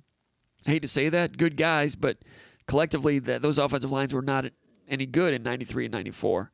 And then those guys all left, and you're like, man, they got nothing coming back. New coach, Bowman comes in at the peak of his career, new guys, and that offensive line in 95 was pretty darn solid. So that's different eras, and that was new guys. So you're saying these are guys that have played before and not been good. How in the heck could they be any better? Well, you're looking like you're going to be correct at this point. I was saying that there's potential that they could look different based on the things that changed, but so far that's not the case. Tyler Miller says, what are your thoughts on going for it on 4th down tactics that Tucker did? I know it was only the first game, but I'm not liking it since they should punt on 4th down or field goal situations. Well, Tyler, you're in the minority there because most fans want to go for it on a regular basis. The first one, when they're down 14-0, it's 4th and 3. All right, but I think a lot of people would like to see a pass on that play. I think it was a pass play originally on 4th and 3, and Rutgers came out and showed 2 deep the first time. You can wait for it.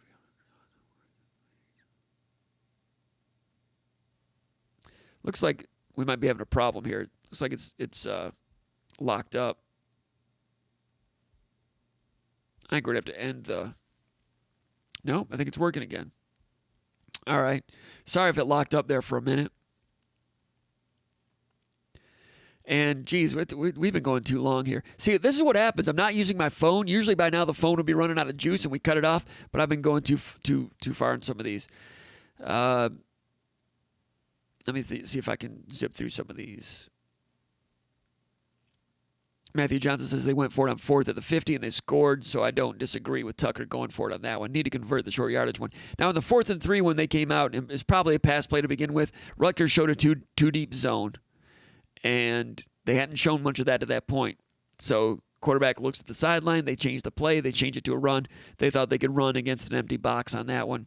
Matt Dotson erred on his block. He actually got a good, solid chunk of the middle linebacker, but you got 5 guys running inside zone to the right, and Dotson ran inside zone to the left. So you got 5 guys doing one thing and the tight end going this way. And it kind of tripped up Jarvis. And Dotson was wrong, but he went and got the middle linebacker and blocked him solidly. The problem is Jarvis got messed up with his landmark and aiming point with the guy on the edge. The guy on the edge comes in and assists on the tackle. And then inside, Matt Allen was taken on 50. It's a double team initially. Not only did he withstand the double team, but he crossed Matt Allen's face and penetrated and got in on the tackle also. So you got Buter and Allen not getting the job done on double teaming the tilt. And then you have Dotson making an error. And you're trying to, on a run play on 4th and 3, not the best time to have 3 of your 6 blockers make an error or get beat or whatever. So throw game there. Retrospect, hindsight being 2020 would have been the way to go. They're learning their players too. But, I was saying at the time that when it was 28-20 that if I'm Michigan State, I think I like a field goal there. Cut it to 28-23. I said that in the post-game Collins show and the VCast also. Because you had momentum going. 28-23, you just got in the strip sack. They just fumbled a punt. Cut it to 28-23. They thought they were in control when it was 28-10, I think, at one point. 28-13. Now it's 28-23. Kick it back to them, and for a change, make them go the length of the field. If you can kick it inside the 10 and cover them inside the 30, if nothing else. But, if you kick a field goal there, who knows? Maybe it gets blocked and returned for a touchdown. Maybe that doesn't work. Maybe you miss the field goal. But 28-23, cut it to within one score, have momentum, play defense. 3 minutes to go in the third quarter. Doors Fan 91 says, apple cider from Meyer. Need to hit QD in Charlotte. Closest one to me. I was at Meyer earlier tonight, and I picked up some cider over there. And I love Meyer, but I don't love Meyer cider. I'm a cider snob. And I like QD cider. Yes, I do. It's not too sweet. And it's not too thin either. It doesn't need to be thin. Doesn't need to be sweet. You hear me? Quality Dairy's got it right. But I haven't been to Quality Dairy in a while. And we're out of cider. And I was in Meyer, and I saw it, and I picked up, looked at the label, and it was from Comstock Park, Michigan. I was like, okay. Because usually if I'm at Meyer and the cider's too sweet, I look at the label, and it says it's from New York. And I'm like, why is Meyer getting cider from New York? Come on. Comstock Park. I'll deal with that. We'll see what it's like. It might be too sweet. But Meyer people, if you need somebody to help you with your purchasing, call your guy right here. I'll help you do your tasting for your cider. I'm your guy. Thumbs up to Meyer. But not for cider just yet. Matt McLeod says, hey, Jim, watching from Chicago, has there ever been a first-year coach who has won their first game in this rivalry? Saban was the only one, 1995. Tyler Miller says, Matt, but they're talking fourth down stuff. I'll skip over this. Rick Nash says, who are these idiots who think Lombardi has played enough to show what he has? He has played like one real game. The rest is mop-up duty and spring games, which are a joke. Well, he played a little bit in, 98 when Lewerke was injured, had the upset against Purdue. Purdue played like soft zone coverage. It was easy all day. But Lombardi's better now. And when he has a bad game, everybody's going to be coming after me, yelling at me. And that's fair. You can yell at me about that. But right now I thought that he was better. And I would have thought more people would have recognized that. Now, he threw an interception. Everybody thinks that's his fault. That was the receiver's fault. The sack, held it a little too long. Probably on that one. The sack fumbled the 1 yard line.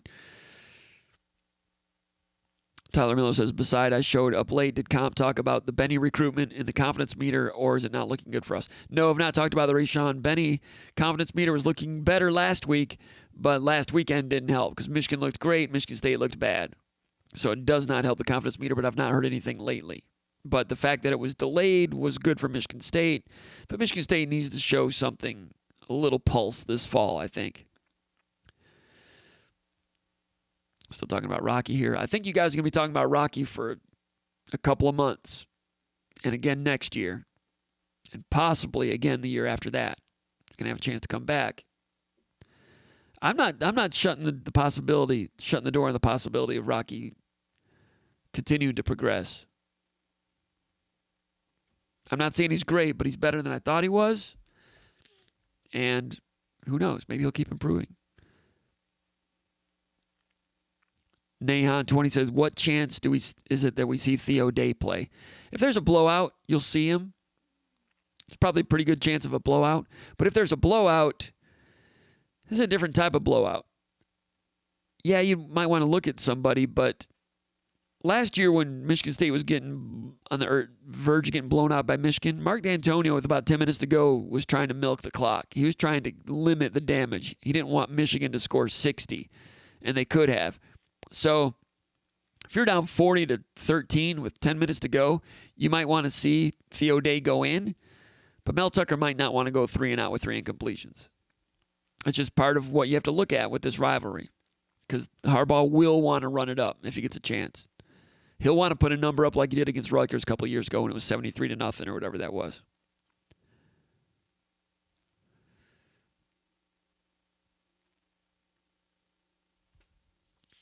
All right, Chris Trinan with information about Amani's team.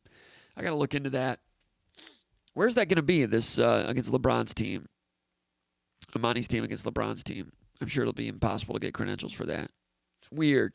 I can get credentials for the Final Four 8 times, but some of these high school events, you can't get credentials. Sam Cooper says, anyone else nervous about us losing Estime and Vandermark? Yeah. Solid chance you're going to lose one of them, Michigan State, I think. I hate to talk to you like you're Michigan State and like I'm not or something, but since we're the Capitol Grill, I don't know what that means. Brian V says, that's recruiting. It's fluid. If we lose them, we'll sign 2 others. Why worry? It's a good outlook to have. Brian V says the recruitment of Estime has just begun. I agree. A lot of posts today. I appreciate this. Let me skip over some of these. Trainum and Miller and Cooper and Tanona, whatever. Tanona, Detroit Spartan, Mr. Bone Man. You guys are having your own conversation. I'm just skipping over it.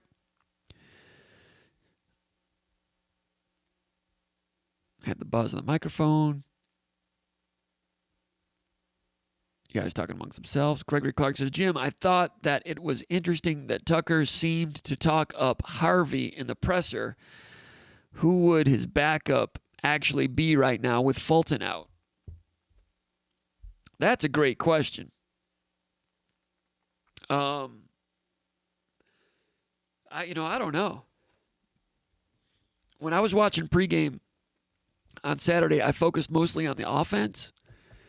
Chase Klein, I don't know if he backs up Harvey or Simmons. Jess Lord Boateng has been an outside linebacker. Maybe they've got him inside a little bit in Noah Harvey's position.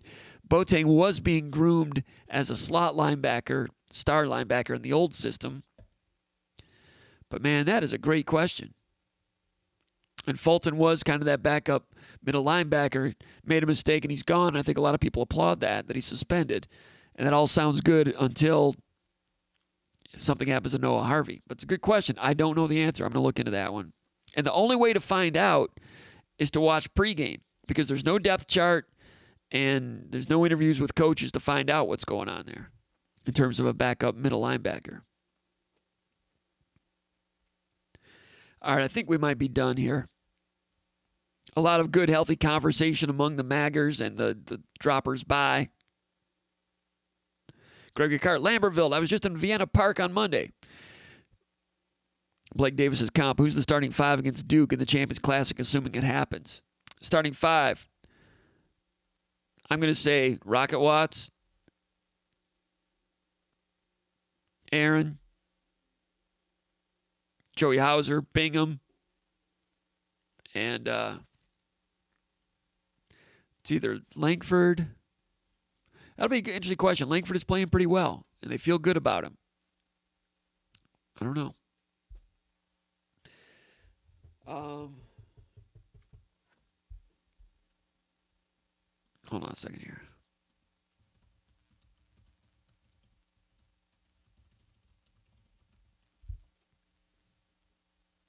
I don't know. I don't know if that game is still on, right? But some of those other games in Orlando have been postponed. But, I mean, you got Gabe Brown, Joshua Langford, one of those two. I'm going to lean toward Gabe Brown to start that game against Duke. Joshua Langford coming off the bench. Experience, and Josh would go along with it for a while. Gabe Brown deserves it. All those things deserves it. But Joshua Langford type of guy that would say, hey, start Gabe instead of me. I think he is that type of guy.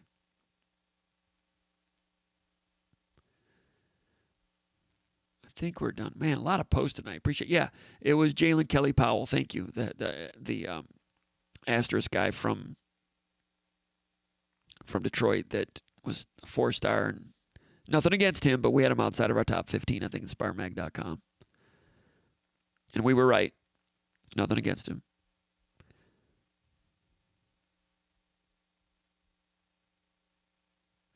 All right. About done. All right. Yeah, that's going to wrap it up. Man, we went long tonight because the phone didn't shut me off, but we had a good time here at the Capitol Grill. Appreciate all the Spartan Maggers, all the people dropping by, all the ne'er-do-wells. No, I think everybody was a do-well. Anyway, probably went too long, but I do that sometimes. Check out SpartanMag.com. We'll have more pregame coverage over there. Planning to do a call-in show after the game on Saturday. Not sure if I'll be able to, though.